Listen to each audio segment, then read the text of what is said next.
Good afternoon, everyone. I want to call the Community and Infrastructure Service Committee to order, please.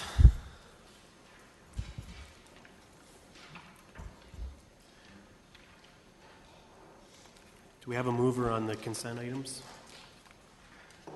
Councillor Urbanovich. Anyone have any questions on any of the items? All those in favor? Opposed? Carried. First item up for discussion is item number 6, INS-13-076 Margaret Avenue Bridge. Ms. Robinson's going to be up for presenting. Can I get the podium lowered, please?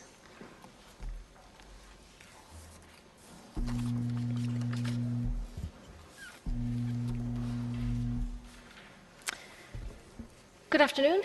Before I start, I'd just like to acknowledge that the engineering division has been working together on this item all summer, and we have a bridge team that's developed these recommendations, and they consist of Hans Gross, Steve Allen, Chris Spear, and myself.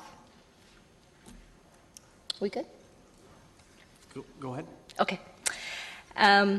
And I just wanted to acknowledge that Morrison Hirschfield, the consultants that did the evaluation of short and long-term alternatives, are unable to be here today. The senior engineer had emergency surgery, and I believe he's in hospital.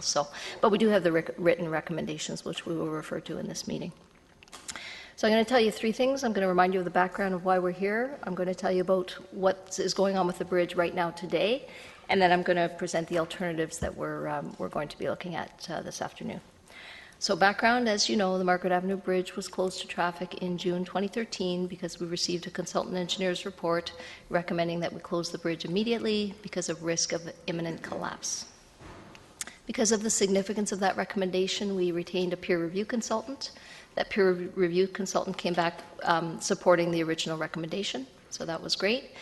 And then we retained Morrison Hirschfield to undertake an evaluation of short and long-term alternatives for the bridge. And those are the alternatives we'll be talking about today. So we have two alternatives to consider today. The first alternative is to undertake an immediate short-term repair of this bridge, initiate an EA, and build a new bridge in 2015. The second alternative is to take the bridge down right away, initiate an EA, and construct a new bridge in 2015. So alternative number one involves bolting steel plates top and bottom of the bridge to pick up a portion of the load that's not being picked up properly by the core bolt ledge where the risk of failure is. With this solution, we'll still initiate an EA immediately, we'll design a new bridge in 2014 and construct a new bridge in 2015. With this solution, we'll be able to open the bridge to traffic, at least partially. At this point, we don't know whether we'd be able to open all lanes or not. And we don't know if there would be load restrictions on the bridge, but at least it would be open partially. The bridge would still be closed in 2015 while we construct a new bridge. And of course, with this solution, pedestrians would be able to use the bridge. With this solution, we can open the gas main. Fire trucks will be able to use the bridge. Grand River Transit operations can return to normal for more or less normal for 2014. And traffic impacts associated with the ION project will be minimized for 2014. Sorry, I missed existing conditions. I wanted to remind you of where we are at right now. So existing conditions. As you know, the bridge is much less likely to fail in its unloaded condition, that is with the bridge being closed to traffic. The bridge is currently being inspected 3 times a week by qualified structural inspectors. The railways are taking their own steps to protect their interests underneath that bridge. Pedestrians are still being asked to stay off the bridge, and the reason for that recommendation is that if pedestrians were ever on the bridge and if it ever did fail, those pedestrians would most certainly lose their lives, and we want to protect life safety. So pedestrians and bicycles are still being asked to stay off the bridge. There is a 100-millimeter gas main that's embedded in the sidewalk on the bridge, and that gas main services Bridgeport. The gas main is currently out of service because we don't need that gas in the summer. However, we do need that gas service in the winter, so we have to keep our eye on that gas service as we develop a recommendation. Fire station number 2 is located at Margaret Ave and Guelph Street. So currently, fire trucks leaving fire station number 2, going to calls south of the rails, are unable to use the bridge, and they're taking alternate routes. And the Working Center continue to visit the bridge 3 times a week to work with the homeless people that do congregate under the bridge. I'm aware that a number of people have been found, housing has been found for a number of these people, and temporary and permanent housing, but people still do congregate under the bridge. The Working Center is out there regularly to help those people. Sorry, I want to give that background because some of my recommendations refer to that. So with alternative number 1, the steel plates that we would construct this fall, we can reopen that gas main for this winter. Fire trucks will be able to use the bridge again. Grand River traffic operations return to normal for 2014, and the traffic impacts associated with the ion construction will be minimized. This solution is recommended by the consultant engineer with a caveat that the long-term solution be implemented not more than 2 years from completion of the work. This solution will not fix or change any of the existing defects associated with this bridge. The deck may be further weakened by the installation process because we have to drill holes through the bridge to bolt the plates top and bottom. But the risks of sudden brittle failure can be significantly reduced. There is a risk that we will not be able to secure railway approvals with this solution because the Margaret Avenue Bridge already has substandard clearances for the rails. Bolting a plate on the bottom is going to reduce those clearances further. We can't find out now from the rails if the clearances would be acceptable because we don't know the thickness of the plate until we get sealed engineering drawings, but there is a risk that the clearances won't be adequate for the rails requirements. Ongoing monitoring of this bridge would still be required, I believe, with the steel plate solution because the perception of risk is still there, and the risk, as I quoted, can be significantly reduced, but the risk isn't gone. So I believe the monitoring would need to continue. It may look different than the monitoring today, but some kind of monitoring would need to be in place. And finally, the capital dollars that we spend on this short-term solution aren't going to be recoverable. And so spending money on a short-term repair further compromises our ability to fund the long-term solution. We already don't have funds currently identified for the long-term solution. So the short-term solution compromises our ability to fund the long-term solution. So alternative number 2 is to remove the bridge now. As soon as we can make arrangements for the gas line, and utilities are working on that right now, i.e. in the fall of 2013, hopefully in October. Again, we initiate an EA immediately, design a new bridge in 2014, construct a new bridge in 2015. Under this scenario, the bridge remains closed to traffic through 2014 and 2015, with the attendant impact on fire, traffic, and Grand River Transit. And under this scenario, we would make arrangements for pedestrians in the short term. We'd come up with something that was a bit more palatable than what they're using now. This solution mitigates all risk associated with this bridge. This solution removes the need for inspection and the staff time associated with managing this risk. I'll just give you some comments from the Region of Waterloo staff. Region staff are supportive of either solution. They have identified, though, that having the bridge unavailable affects Grand River Transit operations and possibly traffic flows during ion construction. I do want to remind you that the Weber Street reconstruction does not involve any closures of the Weber Street crossing of the rails. There are some short-term, very short-term closures for a weekend here or there, but Weber Street will be open, will always be open. So the traffic impacts should be mitigable. And region staff prefer options that have the bridge available sooner rather than later. The railway operators and users, I can tell you that the users of the railway are very anxious for us to remove this risk. Operators of the railway, that's GEXR, have a strong preference for unimpeded train operations without speed restrictions, inspections, or special protection arrangements, all of which we're doing now because of the perception of risk associated with this bridge. The operators of the railways are also concerned with standard clearances, which I referred to before. So city staff is recommending that the existing bridge be removed in the near term and an EA and pre-design for new bridge be undertaken immediately. We're making this recommendation because it represents the best use of city capital dollars and lowest risk to the city. For the present, we're focusing on funding of the demolition and the EA and pre-design, and we've identified funds for those needs through existing reserves and project closeouts. And funds for construction of a new bridge will be identified through the 2014 budget process, and we've we've done some work already, but we don't, at this point, we don't have those funds identified. Thank you. Do we have any questions for staff? Councillor Urbanovich?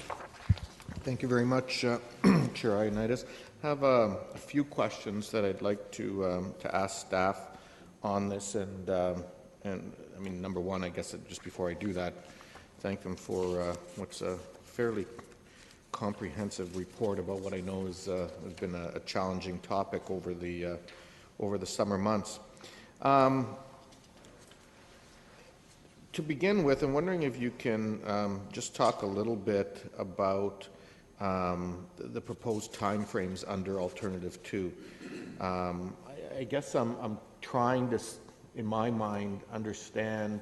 I understand that there's obviously work to be done before we can replace the bridge, but I'm also trying to see, is there some way that we can fast track it more so than waiting for construction until 2015?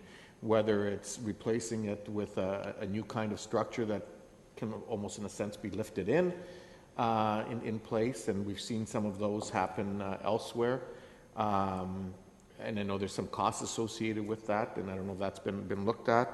But obviously the region has said sooner rather than later. We know that Weber Street construction is happening. We know that LRT is going to be following at some point beyond 2014 on the King Street side of things. So how can we make this happen quicker, potentially?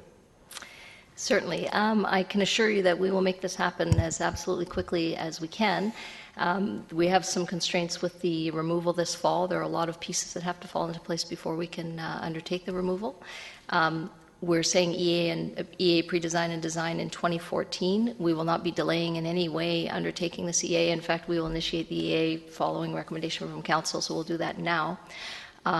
You know, designing a bridge, well, first of all, the EA is going to look at all the alternatives available to this bridge, which will include not replacing the bridge, because in an EA you have to look at a do-nothing alternative, so that, you know, we need to do that.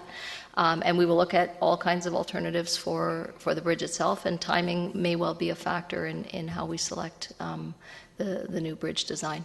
So we will do everything we can to advance the schedule, and there's a possibility that we can start construction on the new bridge in the fall of 2014, but at this point we don't have enough information to make that judgment. Can you tell us why we would need to do an EA on this project? Because it's not like we're necessarily talking about widening the bridge. We're not talking about a new bridge and changing transportation patterns. We're simply replacing an existing bridge that's there. Certainly. Through you, Mr. Chair, in fact, the information we have today on the requirements for an EA are that it would fall under a Schedule A or A+, which reduces the timelines required. However, we still need to do a pre-design, and we felt that public consultation may be important in this case, but the determination of the EA schedule has not been made. We're just making, you know, we're factoring that into our schedule, and I think once we decide how to go forward, we'll confirm the EA schedule and move forward with that. Are there construction techniques we could be using to make it happen faster? Like, you know, what I mentioned, I mean, whether you're using beams across the roadway or whether you're sort of building it and lifting it in? I'm certain that there are. I'm not a structural engineer, and we would have structural engineering folks design this and come up with recommendations. I don't know if Steve Allen has a comment on that. There's all kinds of... At this point, we don't know. We can't put up a crappy bridge either. It needs to be a good bridge that will last 75 years. Yeah, you know. So yes, we've received all kinds of information from folks over the summer about how we could get a bridge up in 2 weeks. But this is an important linkage, and so we would certainly look at that through a detailed consulting engineering study. I suspect that probably became our quote of the day. We can't put up a crappy bridge. On the pedestrian issues, you've talked about the need to replace the gas line. Is there an opportunity in doing that? Because I presume there would be some kind of structure needed to hold the gas line to make that some sort of temporary pedestrian bridge so that pedestrian access would at least be allowed? That's one of the alternatives we're considering right now. That would certainly be a very attractive alternative. I believe it'll be more expensive to do it that way. So we're looking at the costs and benefits of the various solutions. The utilities are working on that right now. Okay. Well certainly if there's no way of fast tracking the construction, That, I think, would be important from, because, people could lift their bikes over if need be, people can walk over, that kind of thing. Obviously, it would still create vehicle challenges. How would train operations be affected during the removal of the bridge? Would you have to do it at nighttime or try to time it in between there's not that many trains coming through in a day. I imagine it would take us a couple of weekends, and we would schedule this with the trains ahead of time. So that is all part of the challenge of taking this bridge down. But I believe the Highway 78 bridge, or one of the bridges on Highway 78 was taken down in a weekend. So that all has to be worked out with the contractor, and that'll be one of the challenges. But the rails are very anxious to help us move this along, so I'm sure we'll have full cooperation from them. Okay, and the last question I have has to do from a fire safety point of view, so I don't know if the chief needs to be involved in this, but obviously this is having an impact on response times, and I presume it will continue to have an impact. I'm just wondering sort of two-part question. Number one, what kind of things have we done to mitigate if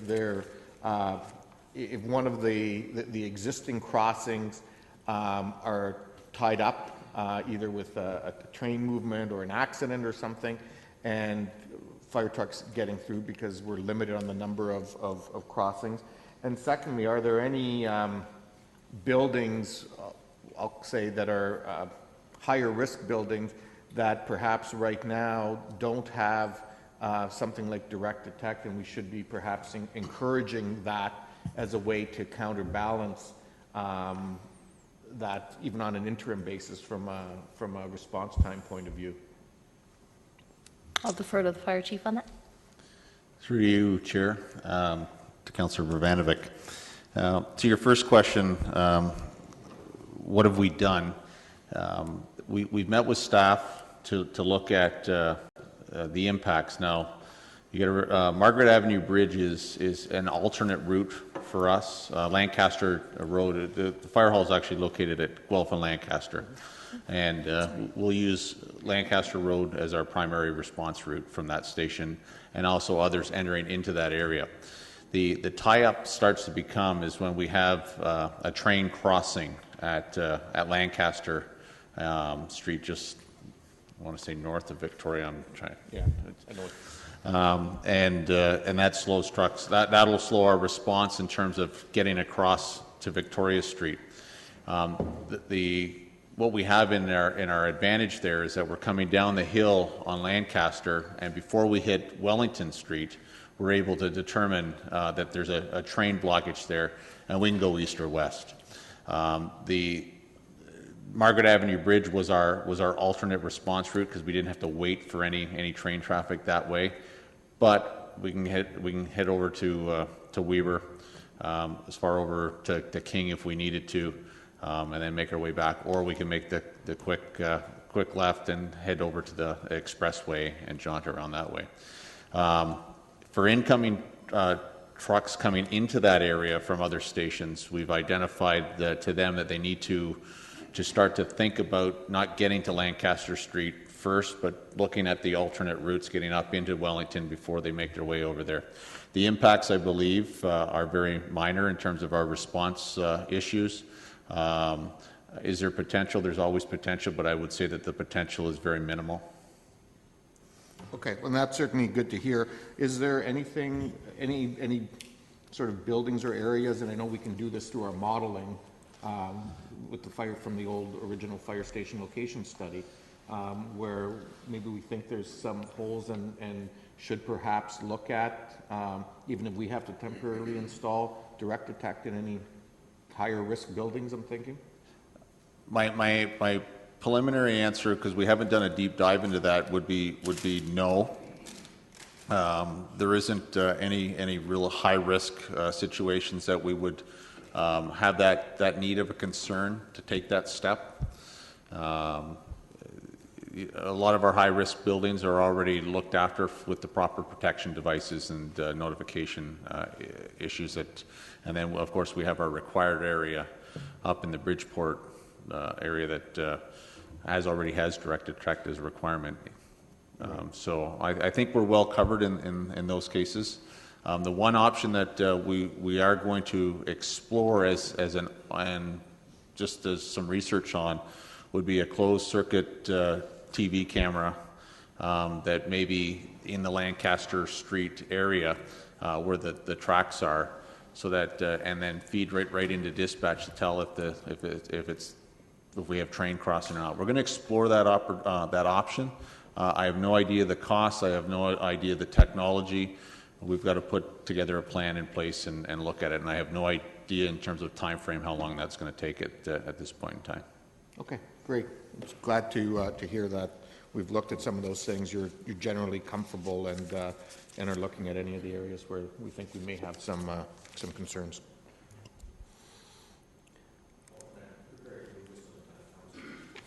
Councillor Singh. Thank you, Mr. Chair, and thank you, Mr. Robinson, for bringing this report forward. I've anxiously been waiting for, as to the direction to proceed forward, as this has been a lingering issue. So a couple questions, and some that have already been answered through Councillor Brvenovich's earlier questions. When I still had the cost allocation for option 1, which would be repairs to the current bridge, and we're approximating about $450,000, which includes a staff time as well. Is that staff time for monitoring the repair structure ongoing, or would that be additional cost? Through you, Mr. Chair, there's staff costs associated with doing the project of putting the short-term repair in place, and it also includes monitoring costs that have to carry on. Okay, so that's the final cost that we're looking at. Okay, it's a Class C estimate. Right, but we don't have the funding allocation at this point figured out as to where the monies would come from for option 1. For option 1 for the short-term repair, I believe we could allocate. Yes, we have funding available at this time, just for the short-term repair, but not for the long-term solution. Right. But again, that interim measure. Whatever work we do to the existing bridge right now, that's not something that could be incorporated into the new structure. So this is money that would be lost in a sense for repair. The other question I had, of course, was related to our fire safety and the interruption that the bridge would, or the lack of the bridge there in the interim would have. But I think the chief's answer that Margaret Bridge is not the main route. In fact, it is Lancaster. That gives me some comfort there. So I don't think that needs to be further discussed. The final thing is any delays that would, prolong the process to install the new bridge. It's more of a question and a comment. So again, some latitude, Mr. Chair, is that we have to figure out the most expeditious process going forward, because the interruption, again, although there's some comfort from the fire safety concern, again, this is still one of the primary routes in that neighborhood, and immediate connection needs to be made. So public consultation, you said, is 1. What type of delay does the public consultation add to the EA process? Steve, do you want to speak to that for us? Mr. Allen? Through you, Mr. Chair, the EA process, as you know, does have a high value on public input, and we haven't fleshed it out, but we'll have at least a couple public meetings for input with time between those to digest what the public's saying. So you're talking maybe a couple months added to the whole process for the EA at least. Okay, all right, thank you. And again, this is not really necessary for the current discussion, but it is something that staff needs to look at and options to come forward, as do we really need to incorporate that process. I'm the first one to say that public input is very necessary, but we have to weigh the cost and benefit on this and risk assessment as well. And I'm sure the public would very much understand and appreciate that as well. Understood. Thank you. Councillor Glenn Graham. Thank you very much, Chair. And Mrs. Robinson, thank you very much. I'd like to ask about the gas, I guess, first. Are we working with the utility, and do we have a timeline when this will be coming back before us? The utility is looking at alternatives right now. Currently, they intend to fund any costs associated with a relocation or resupporting of the gas main through existing utility reserves. So I'm not sure, because we don't know what that cost is right now, I'm not sure whether that would need to come back before council or not. I'm going to ask Tamara to speak to that if he's here. Or Wally.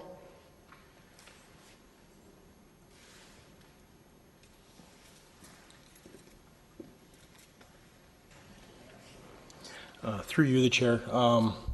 As far as timelines considered, we've got a consultant company looking at it right now, and we're going to have a schedule and cost in about 2 weeks for review. And so in terms of implementation, I'm not sure, Ms. Robinson, if you can speak to whether this will be coming back to us or will it simply be implemented? This I don't know, because those are utility costs, so I'm not sure how they would do their budget process. And I can say that there are two ways we could undertake this relocation of the gas main. We can take the bridge down with a heavy civil contractor and have somebody else make the arrangements for the gas main, or we can do all of that work under one contract, and we're looking at those alternatives right now. Through the chair, once our consultant takes a look at the various options that are required to relocate and support that gas main, the cost will be determined at that time, and then based on the cost, we'll talk to the finance folks to see whether through our purchasing, do we have to go through a process of coming back to council, or whether we can proceed on an emergency site basis. Okay, so there's a threshold for you to have some delegation of authority then, I guess. Is that what I'm hearing? Yeah, depending on what the costs are and basically the nature of the work. Okay. More than likely, I would suspect, given the span, that the cost will be there, that we'll have to come back to council. Okay, thank you very much. I can also add regarding the costs for the demolition of the bridge. We've been working with purchasing for the last 6 or 8 weeks, looking at all the alternatives, both for consulting engineering services and for the actual demolition. We're working very hard to find ways to expedite this. We've looked at different schedules. We're still working on that, but we all understand the need to get this done as quickly as we possibly can. And you have our full support, I'm sure, on that. In terms of tendering the bridge demolition, would that be put out, or is it one firm, or how is that being looked at? Currently, because of our purchasing policies, we're contemplating tendering this demolition, which is our normal process. We looked at alternatives for not tendering, direct assigning. We felt that any improvements in schedule were minimal because of some other things that have to happen. The big schedule risk is with railway permitting, not so much the tendering process. So we feel that on balance, it's best to stick with our purchasing policies, and it's the railway permitting that is the schedule risk here. I think that's wise. In terms of the traffic for bikes and pedestrians, you spoke to an option. Can you speak to that a little bit more and where that would be and how much that might cost, or are you fleshing that out? Because I heard you talk about pedestrians, but I'm not sure about bikes.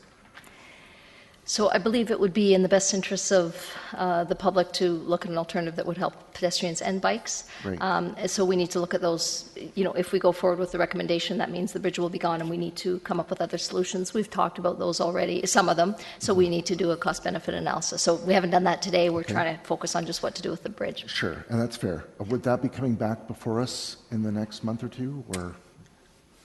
Yes, I imagine it would, depending on the cost. Okay, thank you. The last issue would be if there is a demolition about the human people, the indigents that are sleeping there, how would we, do we have any plan in place to ensure that they're safe before the bridge is demolished, other than the working center? I've been working closely with social services from the region. We don't do social services here, so we would continue to work closely with them and make whatever arrangements had to be made. Obviously, the health safety of those people is very important as well. Thank you. I just wanted to make sure there was a plan. Thank you. Thanks. Councillor Yaneski. Thank you, and thank you for your presentation and the analysis. However, I still do have a couple of questions I want to explore. In the report, you say that the potential cost of a replacement would be $6 million. That's just more as a ballpark figure. Who came up with that ballpark figure? Was it staff or through consultants, or how did you arrive at that? The consultant, Morrison Hirschfield. Could you speak up? Because my speaker goes down when my mic is up, so I can't quite hear you. Through you, Mr. Chair, the consultant developed the costs. We refined them at the city based on our experience with railways, Block Line Bridge. Recently, we have some costing from there. So the consultant recommended the costs, and we fine-tuned them slightly to accommodate the knowledge that we have that they don't have. Okay, thanks. In examining alternative one, doing the interim type of plating and stuff like that, has and I know there's a scenario you outlined in the bridge that fell in Quebec, in Laval, I think it was. Has there been any, and there was a number of bridges that were built back in the 50s and 60s and 70s, as you said, as the same type of design. Have any of those been considered as a under alternative one in terms of doing the interim thing, and has that been successful, and are you aware of any of that? So of course, we're relying on our structural engineering experts to bring this expertise to us. I'm aware that this kind of solution was used at Jacks Avenue in Toronto. I'm not positive it was the exact same bridge, but a short-term solution with a steel plate was used. It ended up not being as successful as they hoped, and a lane was taken out of service because of a technical issue, which is why we identified that risk. So yes, there are a number of bridges in Ontario and various solutions have been used. However, we've pushed the consultant hard to come up with any other solutions here in this case, and this is the only one that's been put on the table. Okay, thanks. The final question I have pertains to the immediate businesses right beside the restaurant, and then on the other side there's another industrial operation. If the bridge is demolished and a new one has to be replaced, are they going to be directly affected in any way or as an impact? Because I know the Chinese, the restaurant has been suffering to maybe some degree, although they still have access and people go there. In fact, I did eat there during this process that the road was closed down. But will they be impacted more by the demolition and construction directly as it's happening? Through you, Mr. Chair, I would suggest that whenever we do construction in the city area businesses are impacted because of access to traffic, noise, dust, whatever, and I believe that would be the case here as well. So I would imagine that My King might be impacted by this construction. The contractor would have a staging area. I don't know where that would be right now, but there would be a staging area. So yes, the businesses would be impacted. Okay, thank you. Councillor Everington. Through you, Mr. Chair, to Barbara. Barbara, I hear what you're saying about the people living under this bridge. There have been people living under that bridge I'm aware of, for at least 10 years, and the Sterling Avenue Railway Bridge. What specifically are we doing to make certain those people are not around while all of this goes ahead? I hear what you're saying about the working centre and the region. The region has done very little for the last decade to make certain those people are out of there. Through you, Mr. Chair, I imagine the best way to address that would be to specifically speak to it in our tender. So yeah, that's a very good point. We can capture that in our tender. I'd be pleased if we did. I think it's astounding people are still living under bridges. Yeah. Thanks. Yeah. Mayor Zaire? Thank you. A couple of further questions, just to push out a little bit more. In terms of the EA process, you had commented that there was a way of expediting it. I'm going to come to the public consultation in a moment. That aside, the EA process does allow for, in terms of the 30-day periods and the reviews and that sort of thing. Is this what you're speaking of? I know normally when we talk of an EA process, an expedited EA process, it relates to much larger projects. But can you just comment a little bit more of how it would be expedited, and is there any further leeway that could be taken in that? Certainly, through you, Mr. Chair. In an EA process, the problem statement has a big impact on how we look at solutions. So if we felt we wanted to expedite things, our problem statement would look different than if we wanted to do how we term our problem statement will affect how long it takes our EA to proceed. The second thing is there's nothing preventing the city from proceeding with the pre-design of a bridge while the EA process is going on. It's a risk in terms of consultant costs to do that pre-design work, but we were permitted to do that. We just can't implement pre-design solutions until the EA is filed. Okay, and that's what you were referring to in terms of proceeding with pre-design an earlier stage than you normally would?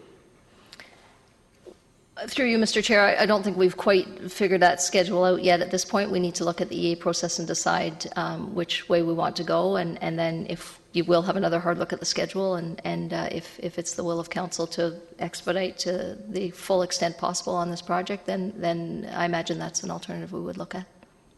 In this particular case, I can't imagine through a public consultation there would be anyone who would say, we don't need it. I can't imagine anyone suggesting that it needs to be 6 lanes wide.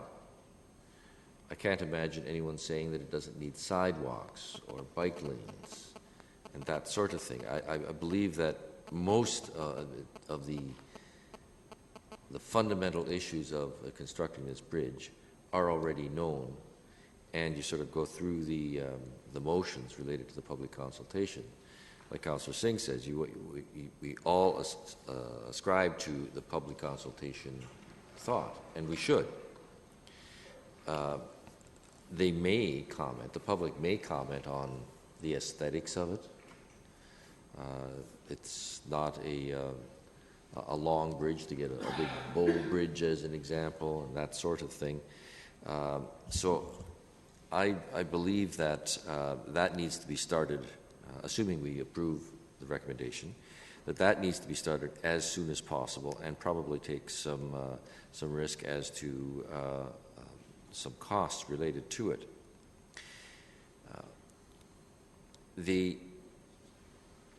Is gas? Are we dealing only with questions here? Because I wanted to make one statement, but I'm not. It'll be very, very brief. Okay. Is this the only route for the gas main? And is it only relying on having something temporary across at that location, or can it, and would it speed things up, go along one of the neighboring streets, crossing the tracks? I'll let the utilities speak to that. Through the chair, we're looking at alternatives through St. Leger. Would it speed up the process? No, it would not. Okay. Because either way, approvals are required? That's correct. Okay. Thank you. I am going to be supporting the recommendation. I think that it is foolish of us, extremely foolish of us, to think of a temporary solution at this point in time, particularly when we hear our engineer talking about some of the uncertainties of option 1. Not sure the thickness, the height, and the whole array of things. And I think more from a public perception standpoint as well, that it's not a fix, it's not a permanent fix. Is there going to be reluctance to use it? And what if it doesn't work, and the worst case scenario, it would come down? So I don't think that's even in the cards in my estimation. I have been working with staff on this over the last week or so, and I know that approvals are required from the railway company, the owner of the property, and quite coincidentally, because of another circumstance, I had 2 of the senior people of that company coming to see me, and so fortunately we have an additional in. I think that we can put some pressure on them, because normally, as our staff is saying, these approvals could take an inordinate amount of time, but in the case of the emergency, I think that we can have that sped up. So I say that in advance of my next question, and that is, if approvals can be reached by the end of this year, and pre-design is completed by the end of this year, and there has been some form of public consultation, what is stopping us from actually having construction begin earlier in 2014 and not having to wait until 2015? Through you, Mr. Chair, I believe we would hope to start construction at the end of 2014. However, at this point, we don't have enough information to make that determination. Construction in the late fall of 2014 might involve winter work, which involves additional costs. So when we get to that point, when we have more information, we would need to look at the premium of winter work versus the need to get that bridge open sooner than later. Okay, if you don't mind, I'm going to push you a little further. Yeah. Because it wasn't quite what I asked. What is holding us up from actually starting construction much earlier in 2014, so that we're not dealing with winter construction, or it minimizes it, the 2014-15 winter? What would be holding us up, assuming that the approvals can be achieved by the end of the year, the design essentially complete by the end of the year? Through you, Mr. Chair, I'm going to just defer to our manager of construction, of design. Thank you. Through you, Mr. Chair, I think the biggest constraint, assuming everything was in place, as you put it, Mayor Zare, is really funding. If we have the design done by the end of the year, which is a little bit of a stretch, but if that is all complete and we have the funding, then yeah, we can start earlier in 2014. So does it boil down to a funding issue then?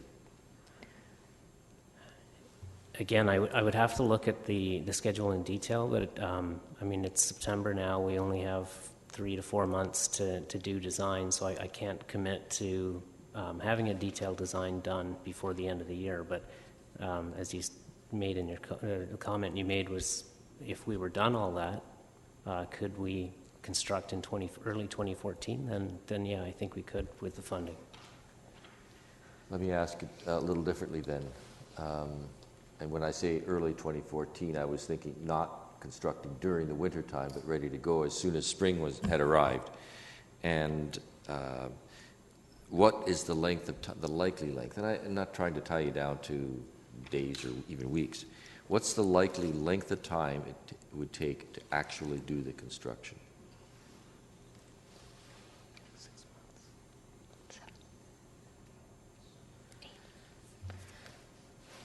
Through you, Mr. Chair, we're looking at least 8 months and maybe a year. Okay.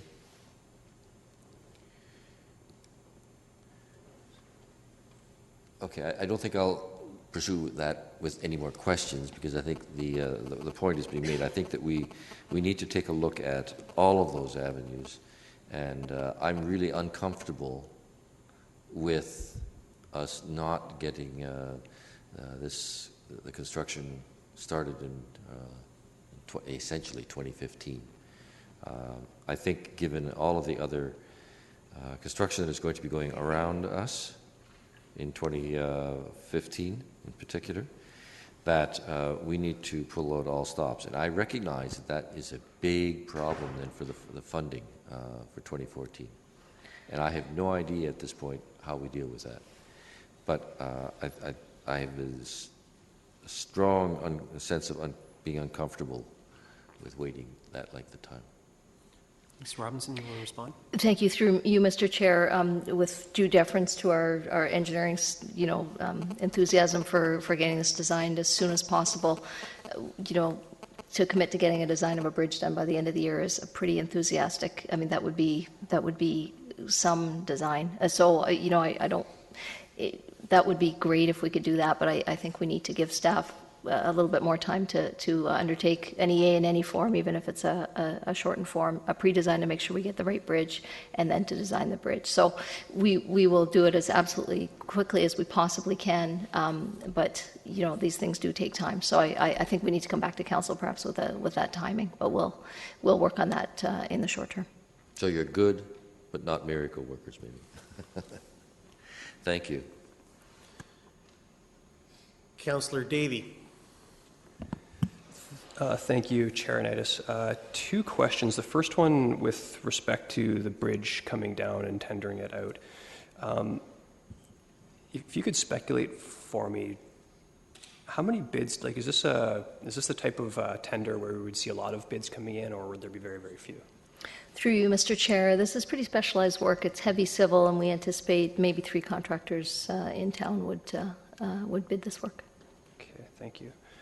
And I don't want to belabor the point, but on the gas line in Bridgeport, I'm understanding it is the main, and I'm understanding that we're looking at alternatives.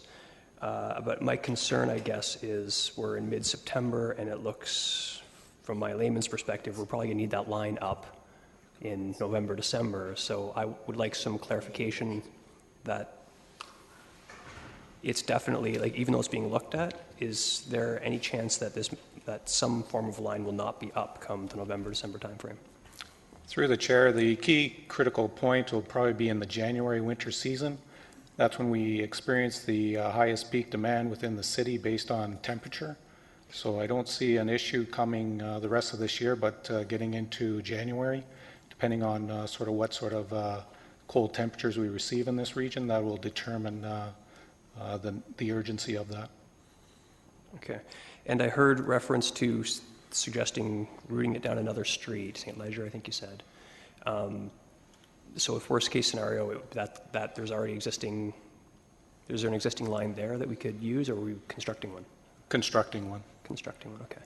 And I guess it's too early to speculate any sort of cost for that. That's Okay. correct. But just 100% clear then, there will be a gas line going to Bridgeport come January. Yes. Okay, I want to be clear. The people at Bridgeport, they've got walloped lately with the summer storms, and hydro's been going out there left and right, and this is something that's concerning me. So thank you. Those are my only questions. Councillor Fernandez? Thank you. Just a couple of questions. First of all, regarding the EA process. Part of the EA process would include environmental impacts. That would be part of the questions and risks that would be associated with this kind of project. Is that right? Through you, Mr. Chair, the purpose of an EA is to be aware of the environmental impacts of the range of alternatives that you consider for an engineering solution. So ideally, or typically, we're comparing environmental impacts from one solution to another. So yes, we look at environmental impacts. This is an existing bridge, and we'd be replacing it in the same location. So we're not expecting significant environmental impacts in this case. Okay, so it would have nothing to do with the demolition of the bridge and the environmental impacts that would could create, as well as environmental impacts upon building a new bridge. Through you, Mr. Chair, we will not be doing an EA on the demolition of the bridge, an EA in some form. If we elect to do it, well, it'll be a Schedule A in any case. It will be on the construction of the new bridge. But again, an EA doesn't select types of bridges or structural loads. An EA looks simply at we need to be aware of the environmental impacts of the range of alternatives that we're looking at. In this case, whatever we do for a bridge is going to have similar environmental impacts, and so likely the EA would be not a complicated EA. Okay, I just wanted to make sure that because I know that there's different columns when it comes to an EA process, and often the environmental one is the very last one. You know, there's costs and everything else. Okay. The other question, a little bit of a concern with regard to financial implications when you talk about the pre-design will be funded through several federal gas tax sources, accessing the reserve funds and project closeouts. Project closeouts would hazard to guess are a bit of an unknown entity because we don't know if we'll have any surplus funds for any of the projects that we're presently working on or doing in the coming year, right? Through you, Mr. Chair, we're looking at project closeouts for projects that are nearing the end of their life. So we do have funds available in project closeouts that we anticipate to be able to access. So I don't see a risk with accessing those funds at this point. Okay. So speaking to future projects, because likely there will be some future projects that may have to be pushed out of the capital forecast. Are there ones that you are identifying now, and maybe you don't want to talk about those at present, but are there ones that you are identifying that you will say, okay, we'll push these ones out because they're a significant cost, this is of much more urgency than some of the other projects? Through you, Mr. Chair, we are working on where we would get these funds, and we've been working on that for a while. However, through the 2014 budget process is when we will identify those projects and those needs and present them to Council. Okay, so you won't be able to identify those projects sooner than the budget process? We're working on identifying those projects. We need to work with finance. I can't answer that question today. Okay. The other question I had was, we had been talking very briefly about the design of the bridge. We've had a number of consultants looking at this since you identified it and closed the bridge. Is the design going to be our staff working on that, or is it going to be a consultant? Through you, Mr. Chair, we do not have bridge designers on staff. We have people with bridge expertise, but not designers. It definitely needs to be designed by a consulting engineering firm. Okay. So can you give me a rough idea of how many consultants we've already sort of hired through this whole process since this was first identified? How many you anticipate looking at and hiring, and is that built into the $6 million cost? Through you, Mr. Chair, yes, consultant costs have been included, and we include 15% of construction cost as a book value for how much design and site supervision of a consultant would cost. To date, we've had 2 consultants working on this. The first was AECOM that did the original bi-yearly inspection and then did the detailed evaluation of the bridge. The peer review consultant was Morrison Hirschfield, and they also did the evaluation that we're looking at today, or the short-term alternatives that we're looking at today. 2 consultants have looked at this. If we retain a consultant through the RFP process, which would be our normal process, I believe we would advertise it and consultants would bid that had the expertise to do the work. I presume we will also look at some kind of expedited process to retain a consultant. Again, I don't have that information today. Mm-hmm. I guess I wanted to sort of express a little bit of a concern because, the media coverage of this is quite intense. We've got quite a bit here today, and you were talking about the possibility that there would only be 3 civil engineer companies who would be able to do this work. I do worry that we're going to be looking at astronomical figures because they know this has to be done. And whether we choose option A or 1 or 2, something has to be done. And I don't know how, if anything, we can do in terms of making sure that the bids that come in are within the normal range, whether this was a project that had to be done today or had to be done in 3 years from now. Is there anything that you can do in terms of your expertise and you've been working for a long time in this field? And have the history behind this kind of work. Through you, Mr. Chair, I believe I was asked how many people we expected to bid on the project, not how many people would bid on the project. When we tender a project, it's open and 100 people can bid if they wish. Practically speaking, I'm aware of about 3 firms in the city that might, or in the area that might bid this kind of work. It's very specialized. When we prepare our tender documents, we're going to have to be very careful because this is very specialized work. There are trains underneath this bridge. So when we prepare our tender documents, we're going to have to put some constraints around the experience of the contractor and how the work is to be done to make sure we get a good firm to do the work. So, and similarly with consultants, if we issue an RFP, any consultant is welcome to bid, but we have a framework around what the expectations of their performance and their background in this kind of work is. Would you be looking at other municipalities and how they have removed these bridges and replaced them in the kind of work that has been done around those kind of projects as a baseline? Through you, Mr. Chair, we always consult our colleagues, and when we use consultants, of course, they've worked for lots of other municipalities, so we will bring the best engineering judgment to the table when we undertake this work.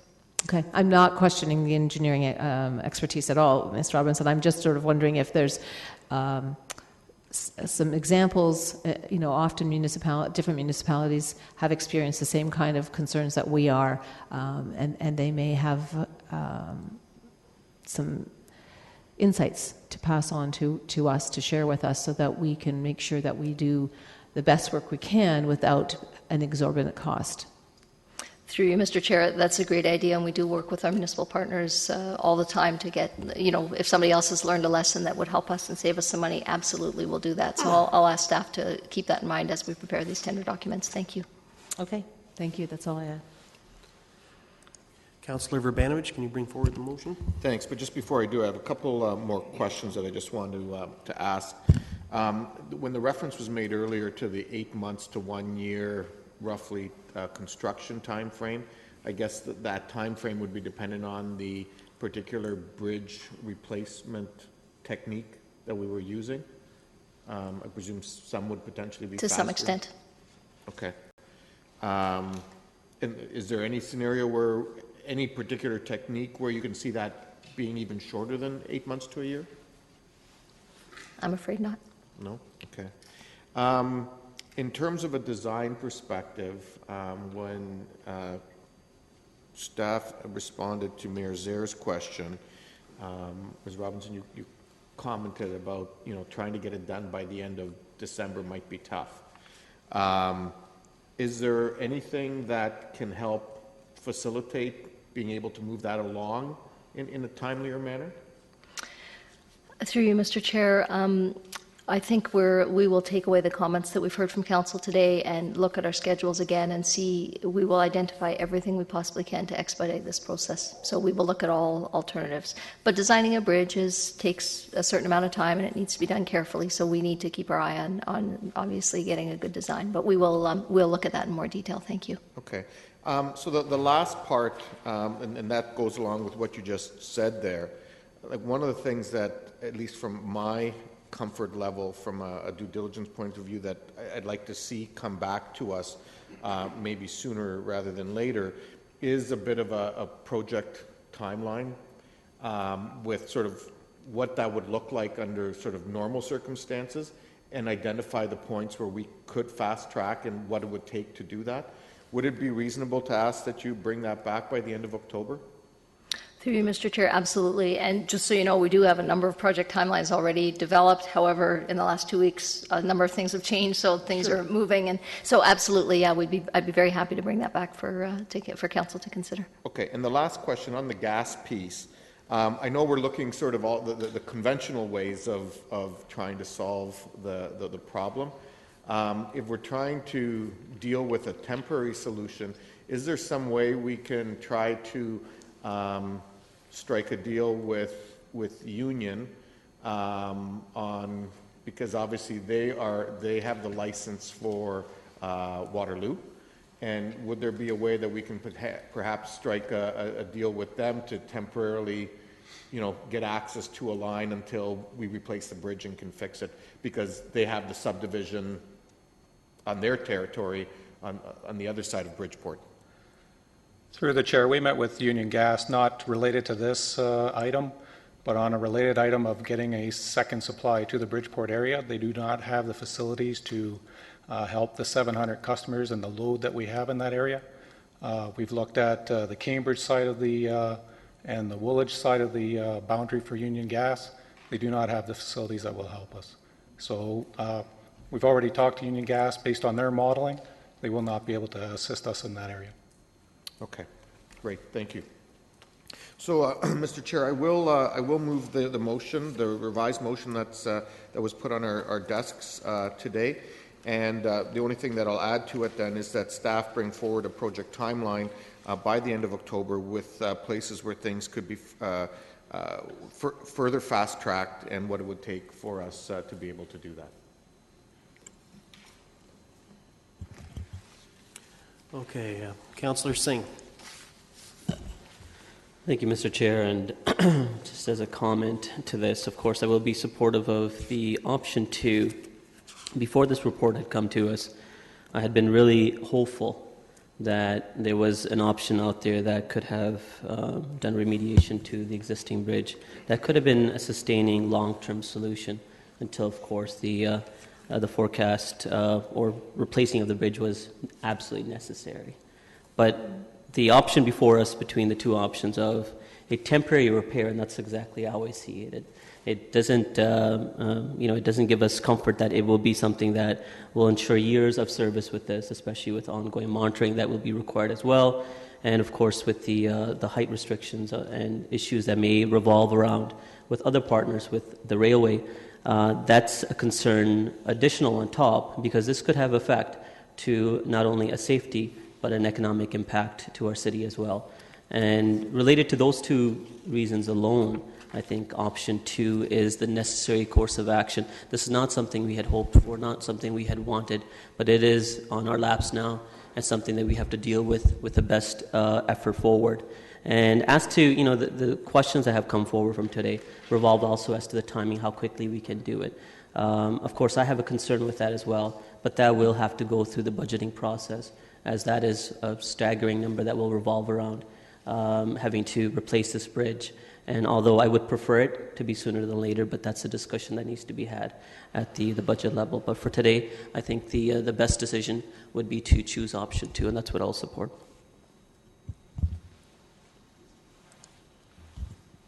Okay.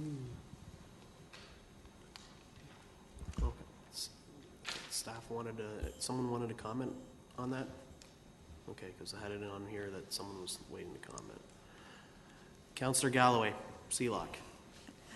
Yeah, we're having some technical difficulties with the system. I spoke with Colin. I can't ring in, so I have a question. There's been a lot of focus and discussion around moving the project up, which of course I'm supportive of, should we be able to do that. But I haven't heard any questions about delays. What really could end up putting this project off further than potentially 2015? You know, the hope is that it would be done by then, but what are some things that could arise that could end up delaying this project further? Through you, Mr. Chair, there are a couple of risks with the demolition, and the first risk I think I identified already is the risk with getting the railway permitting. The railways are working very closely with us and will help us to the best of their ability, but the permitting folks, you know, need to go through certain steps that will need to be followed. And there is a risk of, so there are some risks with the short-term solution, but we're mitigating as best we can. I think the designing of a new bridge is a known, it's a known thing. We design new bridges all the time. We just designed a block line bridge. So although there are risks, there aren't any that particularly come to mind that we're going to need to be concerned about. I think there's a risk with getting this constructed in 2014, but I think 2015 should be doable even if we run into a few snags. Were there any delays with the block line bridge? Don't think so. It's on budget. It's gone very well. So. It's on time. Yeah. Okay, just with a comment, with my experience with a lot of engineering projects, sometimes snags come along and those are understandable. And with a complex project like this, I think, you know, while we'd like to see it be completed sooner than later, they're still in the public. We need to let them know that there's potential that it could end up being longer, even though our will from the city perspective and from council perspective, or so it seems, is to have this done sooner than later. So I'm supportive of moving forward because my understanding is regardless of what option we pick at this point, we're not going to have a long-term solution until potentially the end of 2015. And I think it's prudent to not go with alternative 1, but alternative 2 at this time. Thank you. Councillor Glenn Graham. Thank you very much, Chair. And I don't think that we have any choice here but to go with a long-term solution. It really is a question of the most prudent use of our tax dollars, and the timeliness is critical. I've seen in my experience a couple of contracts and projects that have gone over, and I just really think that we need to manage this closely and build in some penalties I mean, there's obviously some weather conditions and things like that normally come up, but I really think we need to be very, very vigilant about the monitoring of this and right into the contract penalties if they go beyond what's reasonable. I think the public can deal with almost anything if they know exactly what's happening, and I think that's where the timeline is absolutely imperative. So I look for that. In terms of the consultation, I think I hear about this almost every day, and I think people really want to just see it done, and so there's less an emphasis on actually, you know, the niceties, which we will get to eventually, but the actual proceeding with it is the paramount concern that I hear about all the time. So I'm certainly supportive of the motion. Thank you for all your hard work, and I'm sure that we can find ways to remove the barriers at council in terms of financing. Our staff are working hard on, and there is a solution here. So thank you again for all your hard work, Mrs. Robinson. Councillor Uneski. I will be supporting the recommendation in regard to alternative 2. I think it's the most wisest way of moving forward.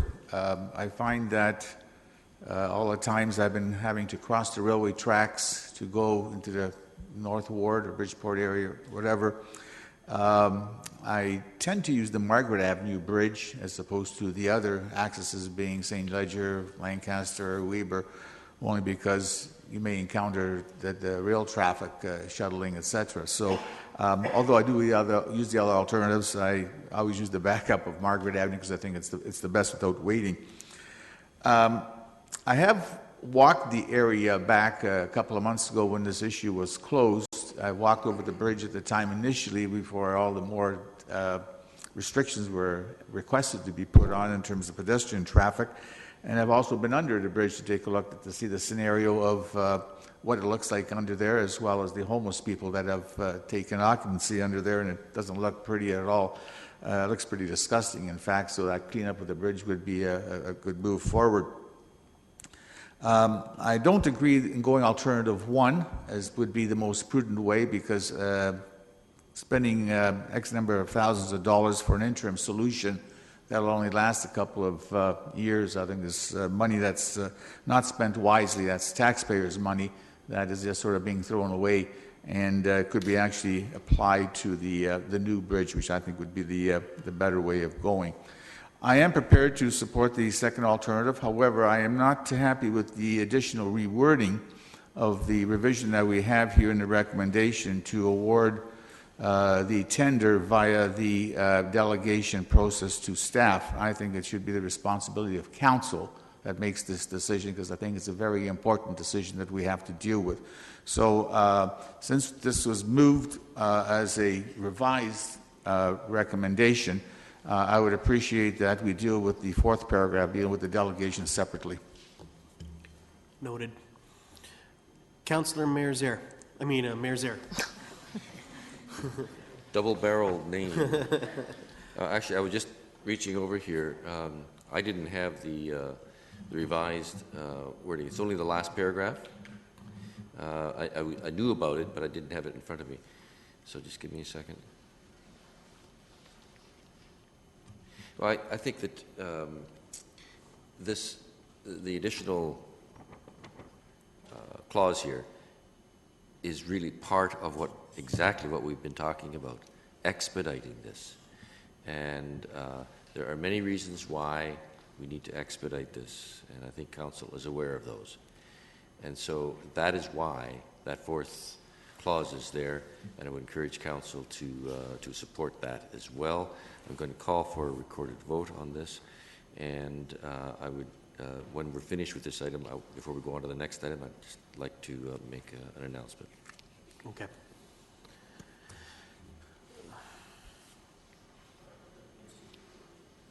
Didn't you need to speak to it already? Okay. Just very briefly, I will obviously, in moving it, I'll obviously support the motion that's before us. I think it's essential that we continue moving forward in a timely manner, and hence why the request for the additional schedule. I think the important thing on the item around the tender is, you know, this isn't about different options of bridge design and so on. It boils down to tearing down the structure. I presume that that's going to come down to what's the lowest cost, and staff will simply evaluate that and keep moving it forward in a timely manner. Design and build will obviously be a different thing, and we'll have to deal with that when that time comes. I will definitely be supporting the recommendation. I do agree that it should be expedited, but there's just one point that I would like to make sure that it's not lost. And even though this is unfortunate that the bridge is upon us, but I think it's also an opportunity, since we are going to be getting the Weber Street Bridge underpass newly built, and we're going to be getting a new transit hub. I still think that we should be able to look at this bridge as another opportunity to up our urban design and create a whole new corridor there that is brand new and looking top shape. So with that, all those in favor of the did you card for recorded vote? Okay. With the one motion. Okay, so for the first three items, all those in favor? All of them? Okay. Recorded vote. Items 1, paragraphs 1, 2, no, and 3. So the first 3 paragraphs is the first one, and then there's, and the one you added. Yeah, there's 4 paragraphs. There's 5. 1, 2, 3. Okay, the 5. And that's the one that you're...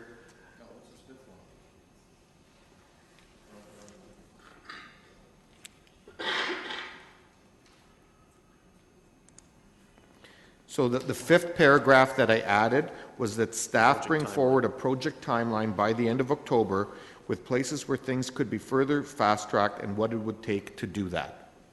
So that was the 5th paragraph. It's your 4th paragraph, the one around delegating around the removal of the bridge that you've asked to be dealt with separately. Okay, so we're going to deal with recorded vote on items, on paragraphs 1, 2, 3, and 5.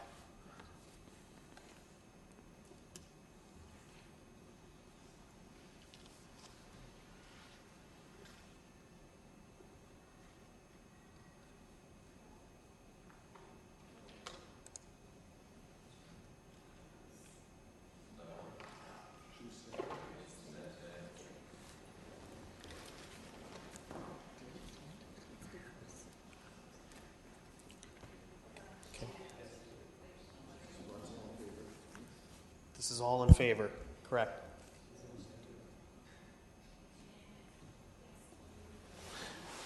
Unanimous. And item, paragraph 4, recorded vote. All those in favor? Opposed? Carried.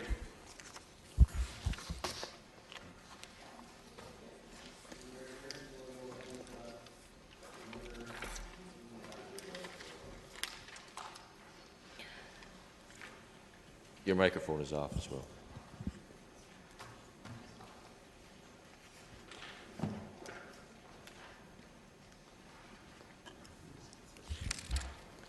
Go ahead, yes, Mayor. I just wanted to point out that it is an historic moment in this council chambers. We have a very young person and an additional person in the council chambers, and it has never happened before that we have had a child of a member of council who is now 3 weeks old, Callan Seelock, and so congratulations to Kelly, and we have making whatever arrangements we can so that Councillor Galloway Seelock can continue to be part of the meeting. She will be here off and on, and Callan will join us once in a while. So congratulations. Congratulations. With voting rights. With voting. 0.5.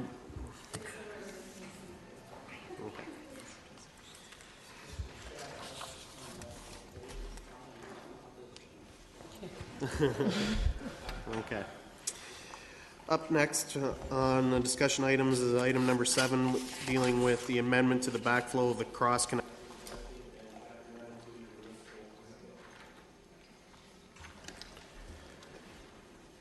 They're playing with it over there. Okay. Go right ahead. Mayor and Council, we are requesting that the backflow and cross-connection prevention chapter be amended to reflect the following updates. Transfer of the program from billing to Kitchener Utilities, the removal of the internal survey component, the need for hydrant-specific language to prevent unauthorized connections. Are there any questions? Councillor Fernandez? Yes, thank you. I do have a couple of questions regarding this. This is sort of a new thing that I have never seen before. Maybe previous council has. So this cross-connection control specialist, is this how often do we do this kind of inspection, and who does it? Through the chair. We have one person full-time. They're the cross-connection control specialist. They deal with the paperwork. They go out and do inspections. So daily, weekly inspections, paperwork every day, that's their full-time job. So where would they be inspecting this cross-connection? Like, is this something that has to do with new buildings or retrofitting buildings or transportation? situations. Can you give me maybe a better, or the rest of council, a better idea of when this cross-connection control needs to happen? Through the chair. Generally through buildings that are being retrofit. So through new buildings, that gets captured through the building department and their plumbers and things like that. And retrofit buildings, mostly businesses, institutional, commercial, that's what he'll do. So we have a list of businesses and locations ranked by their hazard. So for example, a dry cleaner would be a higher hazard than a Quickie Mart or something like that. Mm-hmm. And so he ranks them based on the hazard and starts targeting high hazard locations. Can you give me an example of what happens and what they're inspecting? Through the chair, they're making sure that the municipal water system is protected through a device. So in a building, there could be like a hose in a washing sink, something like that has happened before. So there's chemicals put in the sink, there's an event that causes back siphonage, and if they're not protected through a device that prevents the water from going back, there could be a contamination of our system. Okay. Has this happened before, and when? Through the chair. This has happened not necessarily in Kitchener, but in other municipalities. There have been instances of pink water from cleaning companies, car cleaning companies, getting siphoned back into the municipal drinking water system. So they were looking at toilets, and there's pink water in there. And yes, it does happen. Okay, so we've never had an incidence of this in the city of Kitchener? Through the chair, not to my knowledge. Okay. The other question I had was related to the Schedule A on page 7-9. Help me understand the number of. Is this sort of a checklist that the staff person would be going through every time? And how do they get notified that they have to go and check this? Through the chair, there's on a retrofit building or on a building that it's an older building, I guess I should say. He has a list that he's going through, and he's hitting them one after another based on their industrial, commercial, multi-res. So he's going down a list. And also for new buildings, whatever new buildings come up. So this list is just tells us who's allowed to test the system. So annually, tests need to be submitted, and the cross-connection control specialist reviews the tests. He makes sure that the person that completed the test is authorized to do so, make sure it passes, files it, and those kind of things. Okay. And there was one change that you're making here with regard to municipal fire hydrants, and it came as quite a surprise to me when I was reading that there are unauthorized connections. Through the chair, yes, every once in a while we maybe receive a call or someone sees somebody connected to a municipal hydrant. They are not allowed, they've never been allowed. We go out, we inform them that they're not allowed to do so. We send a letter through our legal department, but we have never had the means to fine them and hopefully prevent future occurrences. So what kind of companies would be able to access our hydrants? I mean, that is a bit concerning, because that really does affect, all kinds of activities that are unsavory come to mind. Through the chair, absolutely. It's we do not allow it. The equipment, if you want to tamper with something, you can find the means. The one company that we were dealing with, they were connecting because they didn't have to pay for the water. So they were stealing the water, which is a minor concern compared to the potential contamination issue. So we sent out lawyers right away.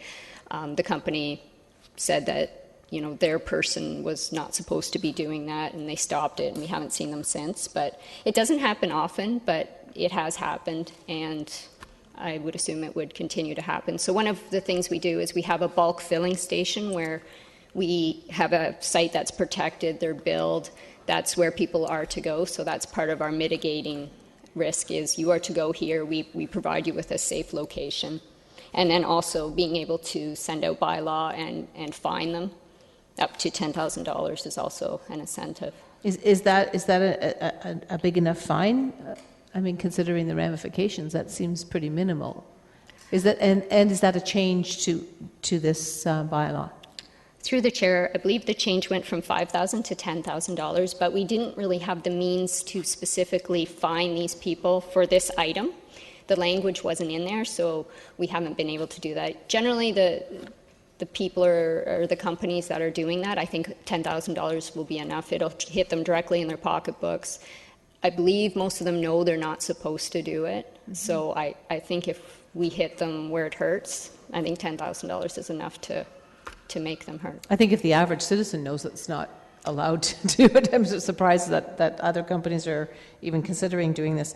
Does this mean that we need additional staff for this, or is this just a change in wording? Through the chair, we don't anticipate any additional staff directly because of the changes in this bylaw. No. Okay. All right. Thank you very much for helping me understand this. Sorry. Councillor Unesky. Yeah, thank you. A couple of questions that I have already asked by Councillor Fernandez, but I do want to pursue one of the questions a little further. And you see, I have difficulty trying to, right now, fine them for $5,000 because you didn't have the means or whatever. The bylaw that we have attached here, will that allow you then to legally have them charged and pay the fine? Through the chair, yes, it's my understanding that that is exactly what we want to be able to do. Okay, appreciate that.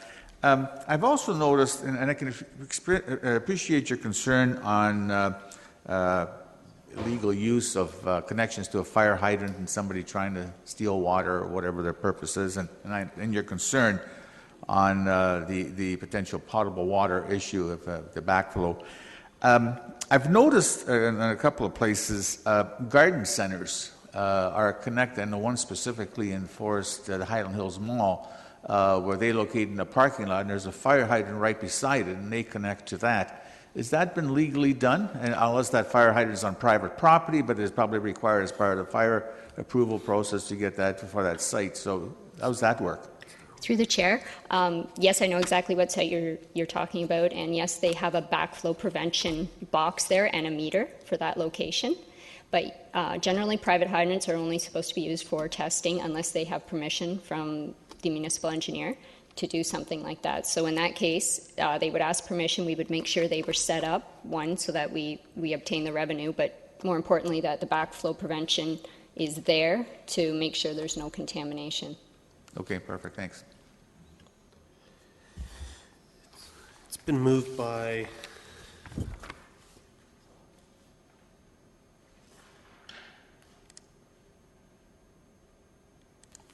Councillor Davey. Yeah, I'll just move it. Okay, I was just going to say your name. Yeah. Any comments? All those in favor? It's carried. Okay. Up next is item number 8, dealing with ION or Ionitis train, corridor street design priorities.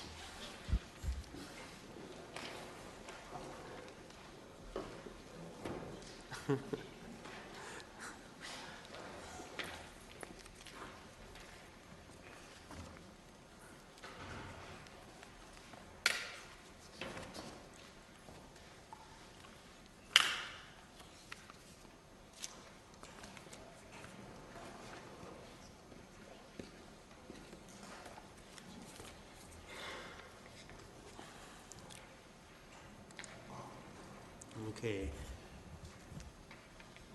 Ms. Osterveld, you ready to go? Yes. Okay. As one of the most significant physical changes to the city's built form in the foreseeable future, the Rapid Transit ION corridor reconstruction provides an opportunity to demonstrate excellence and innovation through high-quality urban design.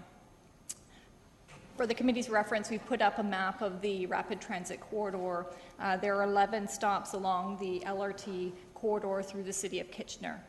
So the purpose of the report in front of you today is to familiarize the committee with our ongoing streetscape discussions with the city, or with the region's rapid transit team.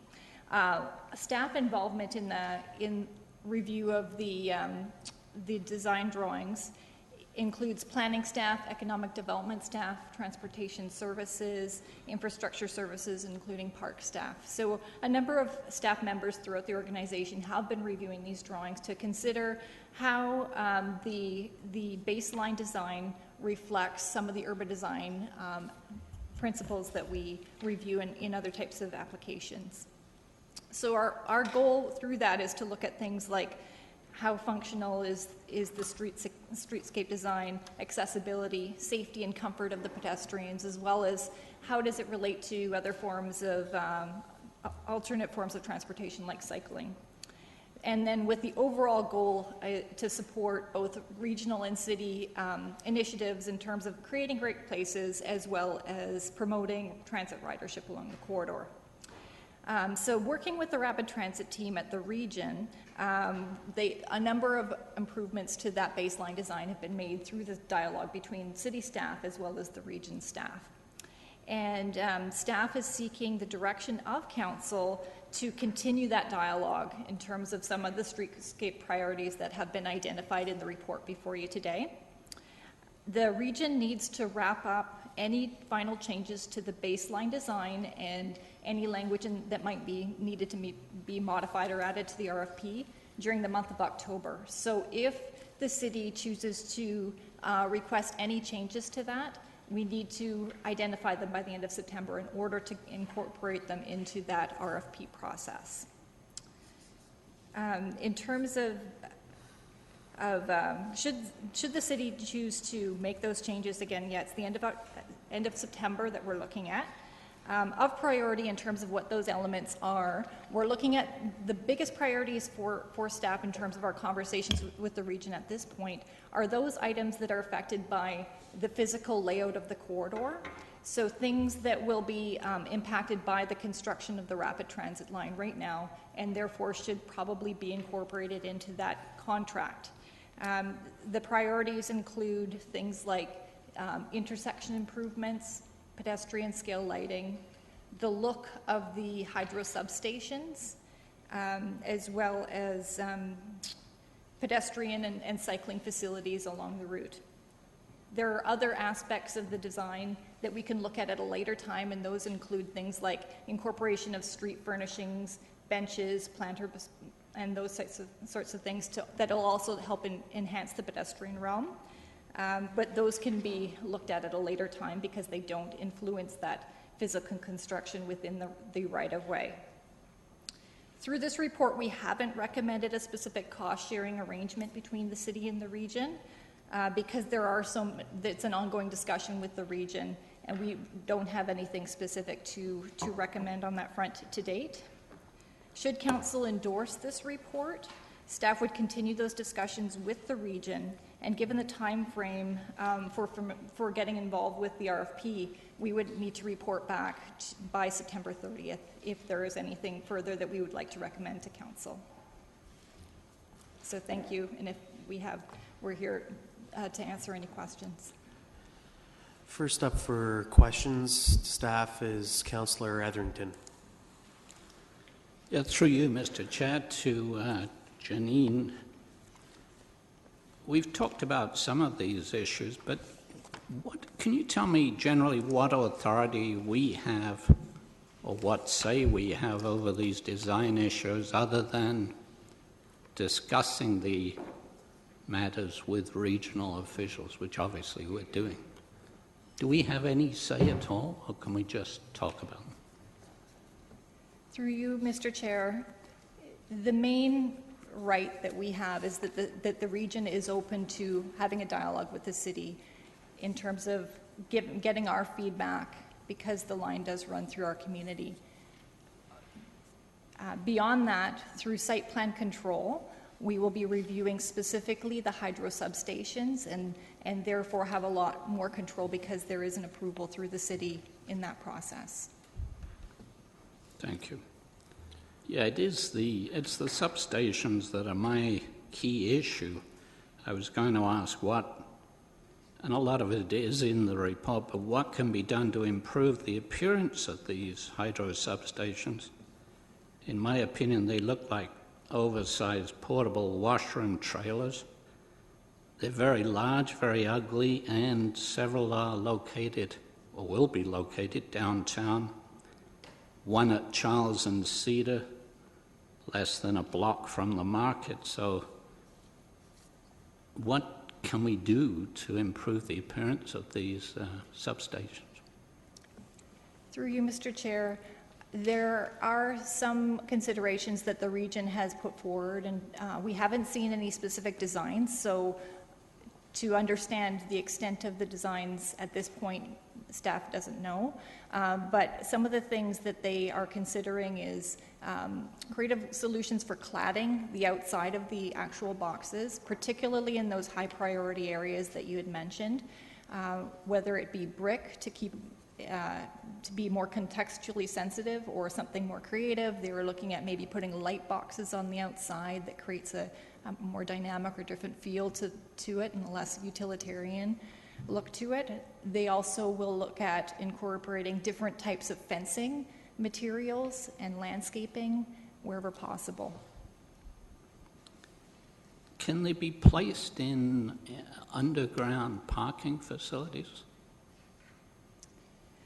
They could be placed underground. The challenge with an underground facility is that it increases the cost by a significant amount that's out of budget from the region's perspective. They have indicated also that if you underground the facilities, you really have to underground all the facilities because they would all require the same equipment. So if only one or two of them were underground, you would still have to buy double the type of equipment that you would need to service them. Right. And, the usual question, are we or the region looking at other cities and how they have managed to improve the appearance of these substations? I had a conversation with Justin, actually, I believe he's in the chamber, about just this in Hamilton, for example. Have we had those conversations with other municipalities? We have explored some different hydro substation examples in other municipalities that Heather can put on the overhead for your reference. Whether or not these are exactly what happens here in Kitchener, it could be an example to consider, or maybe it's something different, more modern or creative in terms of more of an art, mural, other type of solution. And I have one other question about whether we will be talking to the neighborhood groups that are affected by these substations, for example, in the Cedar Hill area. The neighborhood groups as well as developers who would be developing around these substations. Will we be doing that? So through you, Mr. Chair, it would be, there's no specific requirement for public consultation through the site plan process. So should council seek to have staff have some kind of process that has more public nature, then we could get direction from council. The region may also choose to have some kind of public consultation process on the look of the substations on their end. Mr. Chair, at the appropriate time, I would certainly move that we encourage those discussions, particularly with the neighborhood groups. Thanks, Chair.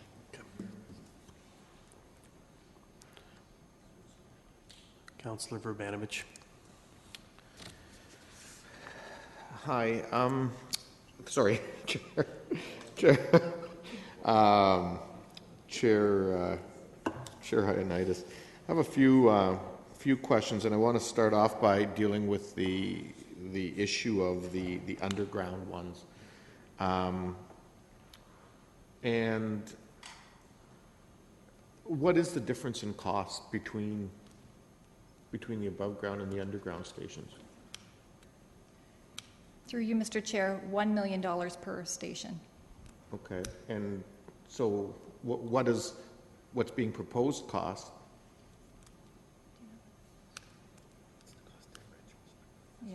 Yeah. My apologies through you, Mr. Chair. We don't know the baseline cost. We just understand that it's a $1 million difference to underground the facilities. And actually, I think what this is getting at is what one of my other questions is. I'm surprised that for what this being a regional project, we don't have any regional staff here that are part of the project, and I'm wondering why that is. I know that I actually asked the region, and our staff were copied, that they come and do a full presentation on the public consultation they've been doing on station design and so on. And a little of that is in here, but a lot isn't. And so I'm wondering why the region isn't here and why we're not getting that full presentation.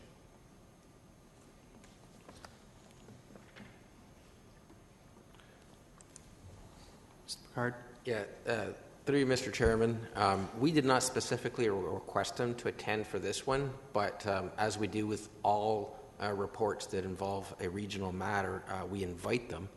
Our understanding, however, and this is something that they told us in a general way with respect to all rapid transit reports that may be going before municipal councils, is that they do have limited capacity to attend all the various municipal council meetings, given the very tight timeframes that they're having to work within. In this particular case, we are not asking for any new decision of committee and then council at this time, but to alert to council that we have a very, very small window should we want to enter into some sort of agreement, and that our opportunity, if we're able to get there, would be at the very end of the month. And we wanted to, in a very tight time frame, and this is scheduled during the high vacation season in late August, we wanted to at least make council aware of the types of negotiations that we are having with the region, negotiations that are going well. We're having, constructive discussions. However, we may not be able to sort it out on time, but it would be totally unfair to actually ask for a funding decision without actually having this discussion at least once with committee. So that's why we're here today, is actually to develop some awareness on the issue and to hear back from our council as to whether or not we should continue to spend a lot of staff time focusing on these things between now and the end of the month in our discussions with the region. Okay, well, you partially answered my question. I guess, part of the point is that the region, I think, has certainly it appears, has made significant efforts with the other municipality that's getting the LRT in terms of various meetings and issues that they've had. And so I'm a little disappointed that they're not here to make a full presentation to us. They've had their consultations, they were asked to attend, and so I am disappointed in that. On the issue of the substations, what are other cities doing that have the LRT? Are they underground? Are they above ground? Through you, Mr. Chair, there are a wide range of solutions that have been attempted, and ranging from not a lot of treatment to some pretty exotic treatments to underground burial. Fortunately, we went through our drawing selection here, and we don't have some of those examples that we referred to in response to a previous question. That is something that we can send to members of committee after this meeting. The range is actually quite large in terms of what you can do, but there are not a whole lot of samples out there. But of those that are out there, it can range from nothing to something very artistic, also very expensive and to buried. Are they primarily going underground, or are they primarily going above ground in other cities? Through you, Mr. Chair, I don't have like a percentage statistic for you on that. It's something that I can try and get more information on and report back on. And perhaps also discuss the matter further with our Director of Transportation Services, who may have some insight on this. Well, I would certainly like to know for the other Canadian cities that have gone the route of LRT. What have they done, or are they planning to do in terms of these hydro substations? And what have some of the other ones that the region is modeling this system over? What have they done? So I think, for example, of Portland as an example, which has often been touted by the region as one that they're modeling in this situation. I mean, I would tend to concur with some of the comments that Councillor Etherington has made. I mean, to me, you know, the baseline station looks like a glorified shipping container, quite frankly, or, you know, some sort of bunker from the mid-20th century. And quite frankly, if we're building a system that's designed to showcase this region, to demonstrate from a design point of view that we're leading edge, technological innovators, that's not cutting it. If anything, it's doing the total opposite, and I think that message needs to be sent to the region in the most strongest way possible. In terms of the issue of the ion stops along the way, and again, we don't get into much of this here, so maybe the region's still planning on coming to do that presentation. But I know I know one of the things that was unique about the Portland example, as we toured it, was neighborhoods had involvement and input into it, kind of like Councillor Etherington talked about. And there was a character and a flair to the station. Well, there was a certain standard look. There was a character and a flair to them. Certainly from the presentation that we saw at, I think it was at one of the downtown networking sessions that Councillor Glenn Graham and I dropped in on. There was, they seemed to be fairly unified in their look. Some minor differences, but certainly nothing that captures the uniqueness of neighborhoods. And that's part of what brings about the neighborhood buy-in and adding to the overall urban streetscape. Is that something we're going to be talking about later, or is that something we need to comment on now? Through you, Mr. Chair, I think it's, I know that the region has a separate process in terms of reviewing station stops for ION.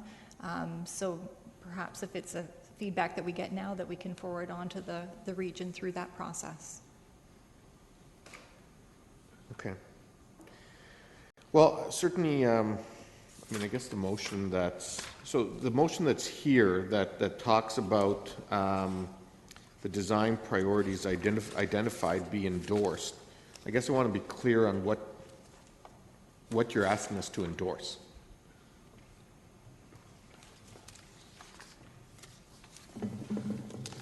So you're asking us to endorse pedestrian scale lighting of some sort, enhance pedestrian crossings of some sort,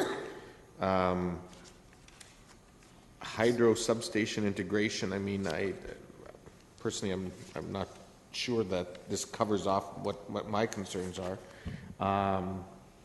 And the other pieces, I just want to be clear on what we're asking the region. Sure. Mr. Picard? Yes, through your chair, Mr. Chair.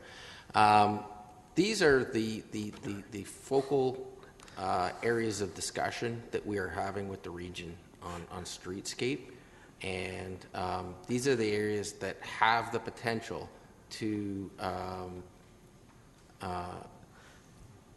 become part of a possible cost-sharing agreement. If there was something that was definitely clarified between now and the end of the month that would not be part of the contract, and the City of Kitchener wanted to make something part of that contract, we would come back with a proposal. And we would only do that if we think we have a bona fide proposal where we had the answers to all the questions. We don't have answers to a lot of the questions, but for us to get there between now and the end of the month, it would require us to expend a lot of staff time. What we're asking of this committee is, are we focusing on the right things? Are the things that we're focusing on that are not a priority for this council, so we can then not focus on them and maybe have even more resources to focus on the remaining ones? And also, just to clarify and provide some information on the overall process, and even though some of these things may not find their way into the contract, there are areas throughout the ongoing implementation of rapid transit, which is going to take some years, we would continue to try and achieve the best outcome that we can at all the different stages along the way. So these are the 6. There's actually a much longer list. We started off with an even longer list and have worked our way through that list very well with the region. But these are like the 6 biggies that we're asking committee. Are these also committee priorities? Because that's what we've been working on. And it's not only planning, it's planning is coordinating this report. There's several different areas in the corporation that are having these discussions with our regional partners. Okay, and how many, just going back to the hydro stations for a moment, how many of these are there? There are 7, through you, Mr. Chair, there are 7 hydro substations through the city. Of those, there are 3 that are key priorities in terms of their location, and that would be at the Grand River Hospital, at Cedar and Charles Street, and at Ottawa and Borden, based on their location and prominence along the street. The other ones, the one at the multimodal hub site area, in that area, is kind of tucked back and will be partly screened by the grade separation. So some level of urban design aspects would be included in that, but not to the same extent as the 3 that I just mentioned. And do we know what the noise issues are with these substations and so on? Yeah, Any health issues? We have discussed with the region asking those types of questions: noise, vibration, whether or not they create any issues in terms of having sensitive uses adjacent to them, and they have indicated that they meet MOE criteria and it doesn't influence what you can build adjacent to them. Okay, but does that mean there is no noise? Or, I mean, we know that just because something meets MOE criteria doesn't make for a happy neighborhood necessarily. I mean, I think we have lots of examples of places, you know, even in the city currently and in the region, where, you know, residents are asking for noise walls as an example, but we don't, you know, if it doesn't meet the criteria, they don't go in, and then there's tension in the neighborhood. So, you know, this is something very new that's going to be added in. Do we understand the implications of it? We can ask for further clarification from the region on that. I don't know anything more specific than that based on conversations to date, but I'm happy to further ask those questions of the region and report back. Okay, well, Mr. Chair, I gather you'll be coming back to Councillor Etherington for the motion, but I'll just raise that certainly I would like to see 2 things considered as he does it. One is urging the region to seriously consider underground solutions to this, if at all possible. I understand there's an additional cost, but this is a huge project that's going to have an impact on our community for the next 50 years and beyond. And so I think it needs to be thought of in that context. And secondly, I think the desire to see from a station design point of view, neighborhood involvement.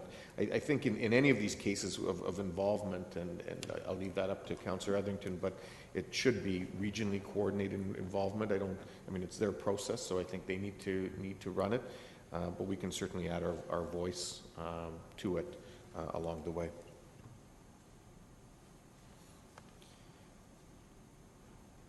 Councillor Fernandez. Thank you. And I thank staff for meeting with myself and Councillor Ioannidis last week to go over some of these. I think that was an important opportunity, and hopefully the rest of Council did that as well, because the discussion was able to be a little bit more detailed. A couple of the responses that I wanted to reiterate because there were questions about those. But first, in the report, you talk about other priorities that, and Mr. Land also spoke about, that there were other issues. How did you narrow down these specific? Was it because of cost? Was it because of visual perception? How did you sort of narrow these ones down as ones that needed to be brought to council, and the other ones you said you had resolved? Mm-hmm. So, yeah, certainly it was two things. The first one is that a lot of the issues were resolved through the process. For example, the region is willing to look at colored banding along the sidewalks. If that area, if the pedestrian zone is large enough, they could introduce a planting median strip. Things like that weren't clear on the baseline drawings to begin with, they were willing to clarify that for us. So those issues then were resolved and crossed off the list. There are other matters that whereas maybe we would like to see a better urban design streetscape, there were limitations in terms of the width of the right-of-way, and so we had to sort of cross some of those items off the list based on those spatial constraints within the right-of-way as a result of perhaps existing development on the side of the right-of-way and the region's ability to acquire a certain amount of right-of-way. And we came to the list before you today in terms of what we felt would have the biggest impact on the visual landscape of the streetscape. Okay, thank you for that. Mr. Bernard, you indicated that this has been a really tight time frame. Is the time frame tight because of the region and not getting the information and the resolutions with our staff, or is it because that's all the region has given us? And if that's all the region has given us, I think there's a bigger issue here to address. Okay, through you, Mr. Chairman, all of the deadlines in this project are tight. So the region is working very tight timelines at each key milestone. Our specific component, which we're trying to sort some things out and get some decisions made on in a very short time frame, is no different than any other component of this overall project. They did get the information to us fairly late. We were discussing and sorting out as many details as possible right through late August until this report was written. So we did not have a lot of time, but in all fairness, I don't think the region had a lot of time to give us because they're working on a very tight time frame and an accelerated time frame as well. Okay. I mean, if it's out of our hands, if we're only getting the information, we can only do what we can when we get the information when we get it, and I understand that. A couple of comments have been made by my colleagues about the substation design, and I know that we had quite a lengthy discussion about that in our smaller meeting. One of the things that I had suggested, and I wanted to bring that up as well, is that if it is prohibitive with the cost to put it underground, as you were indicating, that there were lots of different suggestions that you brought forward to that smaller meeting, but also I think partnerships with the community in terms of what can be done to screen these substations, and I think that that's really important, that we look at those opportunities and that we're very clear with the region that if there's any opportunity to set it back a bit further from an obvious corner. I think the one was Cedar Street that was very close, and Duke as well. Okay, I think that's we've got to think outside. No pun intended. Got to think outside of the box on this one. That we have all kinds of green boxes that are located, hydro boxes that are located, and they're unattractive, but we do find ways of screening them. So I think we have to think about that. The other one that I wanted to make sure that was clear was about the sidewalks, because we had talked about that at length, and I thought it might be important for the rest of council to know what I was suggesting, and that was on some of these to not eliminate sidewalks, but to make them multi-use pathways.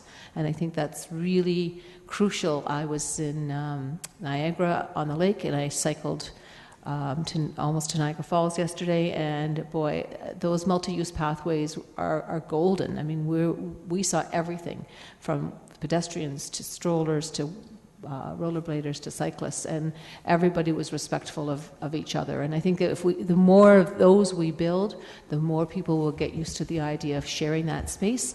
And I think it's much easier on even people with disabilities, because I've heard how difficult it is, somebody on a scooter going down the sidewalk and having to go over those bumps, how jarring that can be. A multi-use pathway is certainly much smoother and much easier for them to travel. So I hope that can be taken back to the region. I think that's really important. I know I was supposed to ask questions, so let me just make sure that all my questions have been asked. Yes, they have. Okay, thank you. Councillor Glenn Graham. Thank you very much. And I'd like to segue to Councillor Fernandez's question about timelines. I understand that the region has told you that this is a tight timeline. I find that difficult to appreciate from our perspective, because this is one of the aspects that most affects the look and feel of the stations. And I think that it's not only a selling feature for the whole rapid transit route, but it really affects our urban form. And it's a major change. We've known this is coming for a long time. So I really take issue with the fact that the region has given us such an attenuated time frame, and I would suggest that I appreciate what you're saying is we'll have other opportunities for input. And I think that's important that we continue to push on those if we feel that there's issues that come up to us that are important, especially something like the substation, which for me is a real game changer, which just came to light. And I've been giving that some thought, and it occurred to me that this is prime land. And I wonder if the region, or perhaps yourselves, have done some kind of opportunity cost for the land that's going to be used and how much that's going to cost, and using up that land, and what the taxes would be if we had some kind of building on the prime land. I don't know if that's been factored into the $1 million upfront cost, but it should be. This is long-term, 100-year planning we're doing here.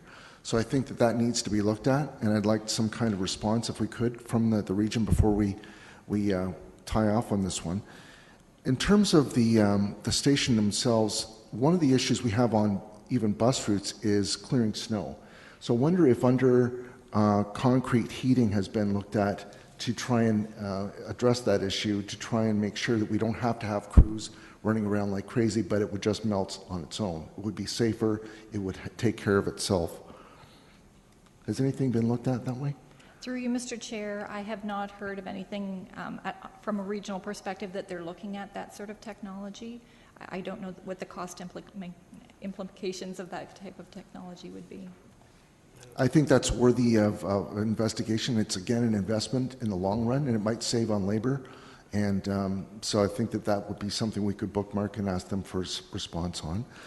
In terms of the accessibility, Yeah. sorry, Mr. Bernard, I just wanted to add to that just a bit, and that is that because the successful proponent in this case is not only going to build a system, but is also going to finance and maintain the system, I'm sure, and in order to actually take something on like this, you actually have to be very experienced with this type of, running this type of system, that as much as we'll gladly make the suggestion, but I think if there are operational efficiencies by going to that sort of system, that's something that they would look at.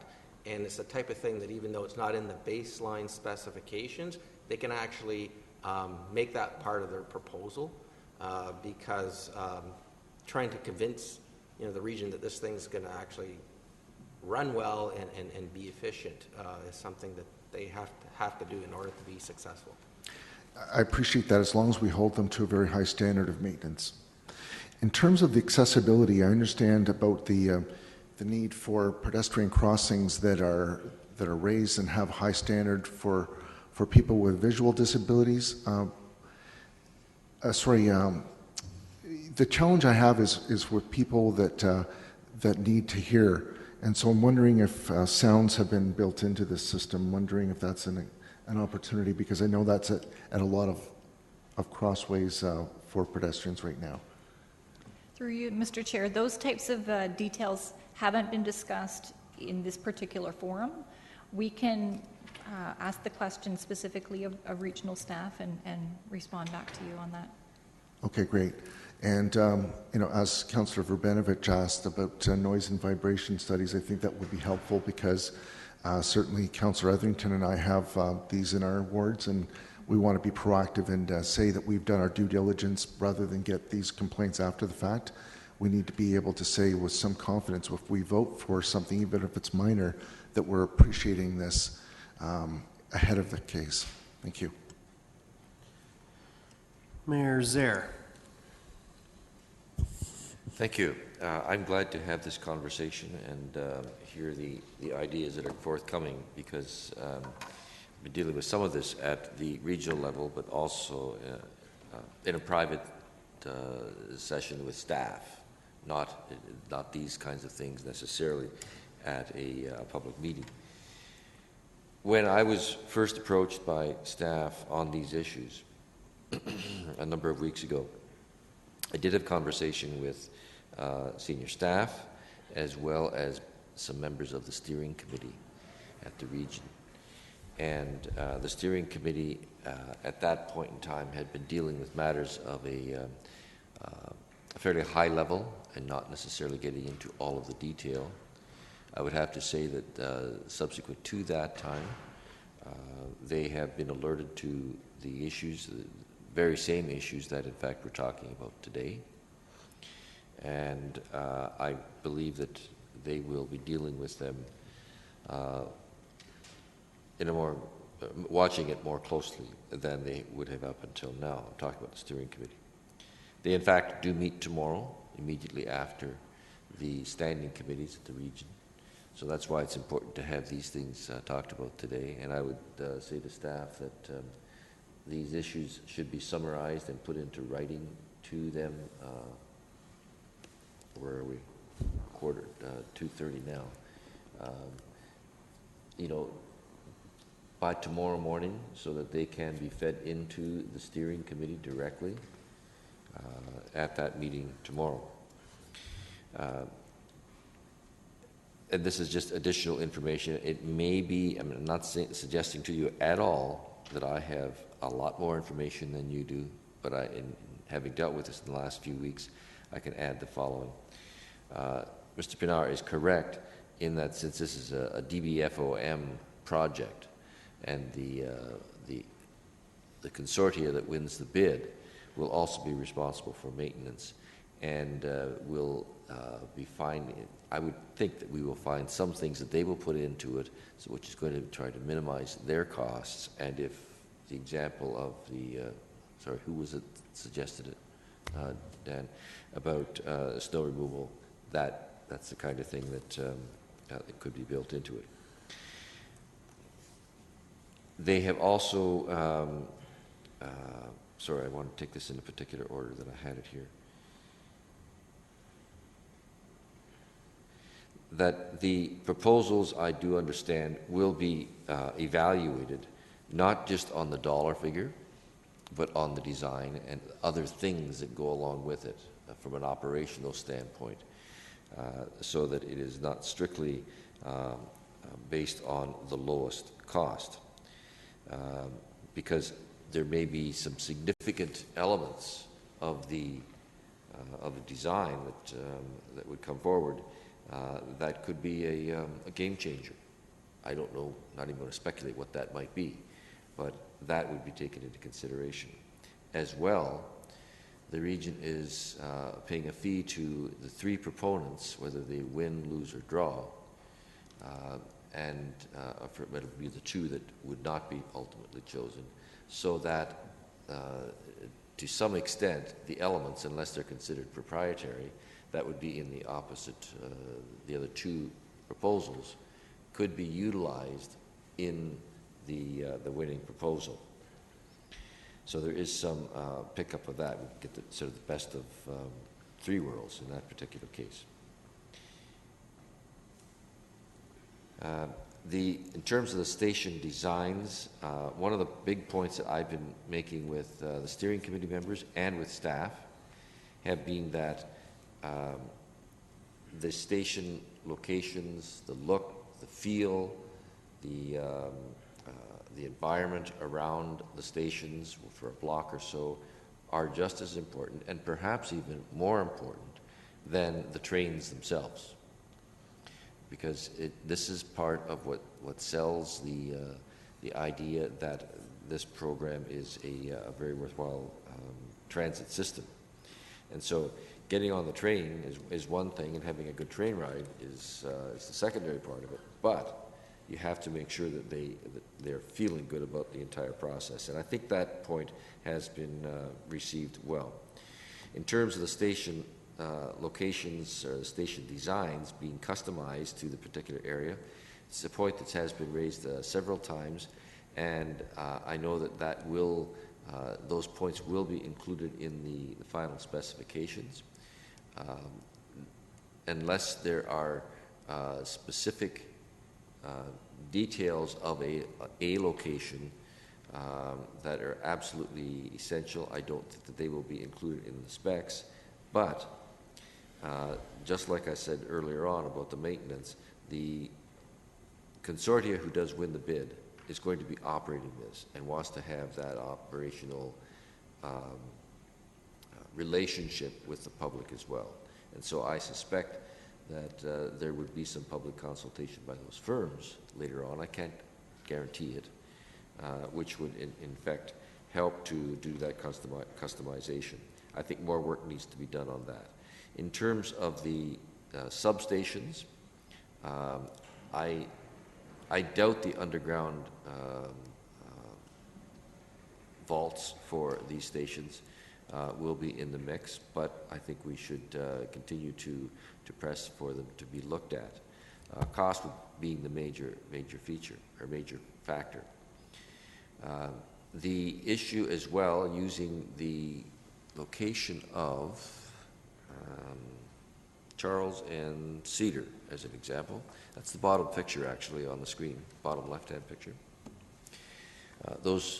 That house and the one next to it have been purchased by the region, and that is the intended location for that particular substation. However, some of the concept drawings of the original proposal of LRT had that corner and the opposite corner as potentially very well developed, built up, whether it was office towers, residential towers, whatever, and didn't contemplate that this equipment would be sitting in the corner. So I think there have to be elements that would allow for that kind of space in those developments later on. So that's the future consideration that has to be given. Those points have already been made with the region, and I think they need to be reiterated, though, in the follow-up that staff has with them. I concur with the resolution that is here, and in dealing with these issues, in terms of the street lighting as an example, point I'm making with region folks, whether they be staff or council members, is that the passenger, it's not a city resident walking up to the station and then becomes a region resident when they get onto the platform. They are one in the same. And so therefore the region should be equally as concerned about safety and lighting in those areas as we are at the local level. And I think that too has gained some traction, that we need to be concerned about that. How far that goes out from the station, I don't know. I could talk on each one of them, but I won't. Suffice it to say that I've been pushing on a number of these things behind the scenes with the steering committee, and I think it is gaining some traction. But the timing, that'd be the last thing I'll say. In terms of the timing, there's no question this is a short time. And it drives me nuts as it drives everyone else nuts, because there are certain milestones that need to be met in order to keep this thing on schedule. And you can't sort of take one item before its time, and even though a number of these things have been looked at concurrently, it is now coming back to us for our comments. So I think we need to make sure we've got as much on the table as possible from a city standpoint, and there will be some time to deal with some of these things, thinking of street furniture, not where the sidewalk is or how big the sidewalk is, but the street furniture is something that we can deal with after the fact. It doesn't have to be by the end of this month. Those are my comments. I know there weren't any questions, but I had passed my questions on earlier to staff, and they've answered them, and just wanted to fill in that as additional information. Okay. Just wanted to make everyone aware we are already just about 20 minutes over our scheduled time. Councillor Davey. Thank you. And a question I suppose I could ask Mayor Zaire on this, not directly related to urban design, but on the it's 3. Sorry. Yeah, on the LRT. I asked the all-council meeting, Mr. Schmidt, if there was consideration being put in place to have open Wi-Fi at the stations and/or on the train. And I was wondering if you had any information on whether that's going to be part of the RFP. No, I don't know that specifically. Just hold on. I don't know that specifically, but it is a good question, again, and I think it should be on one of those specific lists. And quite frankly, this is going to be operational by 2017, the end of 2017. 4 years from now, we don't know what kind of technology is going to be, so I think it needs to, it would be available at that point in time. It's Wi-Fi or some next generation of it. I think that we need to have something in there that would be ready at that time, yes. Unless the required technology involves running something under the ground. Well, that's true, yeah. Okay. So if you could follow up before, I'm comfortable with the recommendation as it is, but if we could follow up with that before ratification at council, I'd appreciate it. And maybe it's something that could be added into this report of issues that have come up from this meeting, and it can be put in writing as well at the same time. But I'll try to remember that as well. Okay, thank you. Councillor Yaneski.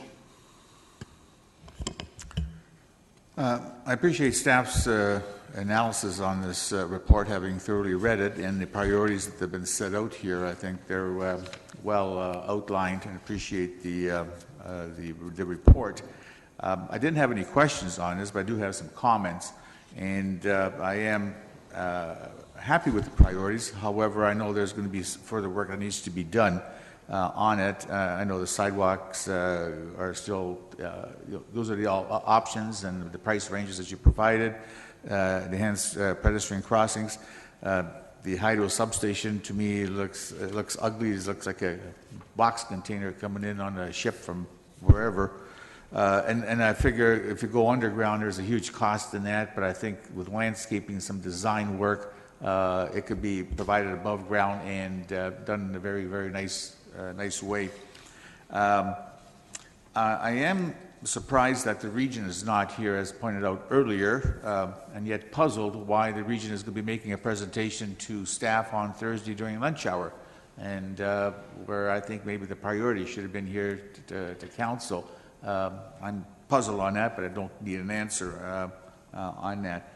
But anyways, I am prepared to support the report as outlined. I know there's still future opportunities to make improvements to go along with staff would have, and back to council as required. Okay. Councillor Arrington.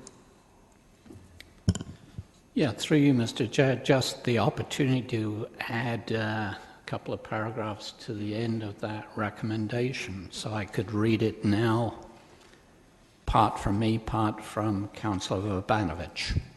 Sure. So it would be the recommendation as you see on the report, plus the following. And that meetings be organized by regional LRT officials with affected neighborhood groups and developers to discuss streetscape design proposals, particularly the proposed hydro substations and station stops along the rapid transit route. A new paragraph also that the region be strongly encouraged to take a long-term look at the urban design impact of the proposed hydro substations, moving them underground if possible, and if not, designing them in a way that adds to the urban design of the areas where they will be located. Okay, so Councillor Urbanovich, you're going to add to that? No, Councillor Etherington made or added to his motion the part that I want included, but if I can maybe just speak to it briefly for a moment. Go ahead. I just want to thank staff for being proactive in bringing this forward. I know it's been I understand it's been a bit of a back and forth with the region that at times has probably been a little bit challenging, and so I'm glad that you are making sure that our voice as a municipality is heard, and also thank the mayor for ensuring that our voice as a municipality is heard. I think sometimes the other order of municipal government sometimes takes municipalities a little bit for granted, and that isn't necessarily in the spirit of collaboration that we like to pride ourselves about in this region. And as I said earlier, I think it is important that the region does take the time to keep us engaged, keep us informed, and dialogue with us as this goes forward, notwithstanding any timeline restraints. And quite frankly, if that means an extra meeting, I'm prepared to come in for a couple extra hours if that's what it takes for the kind of project that's going to impact us for several generations going forward. I think we can't lose sight of the fact that as the region was promoting this project, there were certain visuals that were shared with the community, and those visuals gave a certain vision around what this will look like. And I'm not sure that all those visuals are being reflected in the tender call document that they're preparing right now. And that's a question that the region will have to answer to, but it's certainly one that as a city councillor, I would like to ensure that we take that long-term view. This is really developing that long-term view for our city and for this region. And while being on budget is key, I understand that. I think it's also important that the region doesn't shortchange the community and its urban vision in the long term. We as a city have made significant investments in our community through the EDIF and other things, and I would hope that the region will add to that through this process. Okay, I can support the recommendation along with the further additions by Councillor Etherington. I think the LRT is, whether you like it or not, is here to stay, and it will transform our community to another level, and it's important for us as a community to get it right. It's paramount that our connectivity, sidewalks, and cycling infrastructure become a showpiece for our community. And I encourage, whenever possible, to incorporate separate bike lanes from within the street, or to use separation methods similar in Vancouver. These items are similar to a foundation of a house. Once it's poured, you can't change it. The rest of the items are all just as important, but I think they can be implemented in a staged process or a roughed-in process and can be debated later. And with that, call the vote. Recorded vote has been called for. Okay, all those in favor? Carried unanimously. Last item is for information purposes is the rapid transit engineering update. I'm not sure who's going to be bringing that. Is that even coming up? That's it? Okay. Do you have a question? Councillor Fernandez? I just have a quick question. Just in light of the previous conversations and the ongoing concerns about costs, are we absolutely sure that all of the costs are covered in the capital budget forecast? Are you addressing this to? We're on the rapid transit engineering item now. Through you, Mr. Chair. We have Class C plus B minus cost estimates. We have best information available today regarding those costs. The region has upgraded those costs recently, and we checked them. We're quite comfortable with them at this point. They're still Class C plus B minus estimates.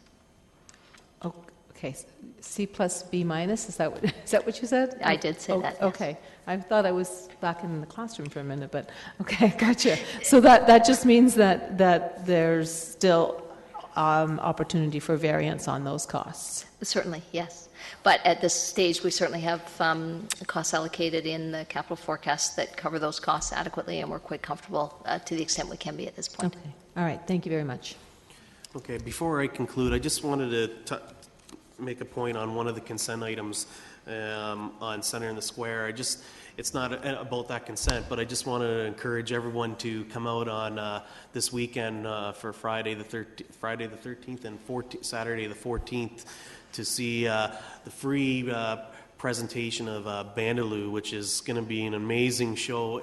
It's a dance show on the wall of Center in the Square, so I think I just want to do a little plug for that because I think it'll be something that's going to be exciting and kick off all the new programming that's happening at the Center in the Square. And with that, I conclude our Community Infrastructure Service Committee agenda. And Finance Committee will start in 5 minutes.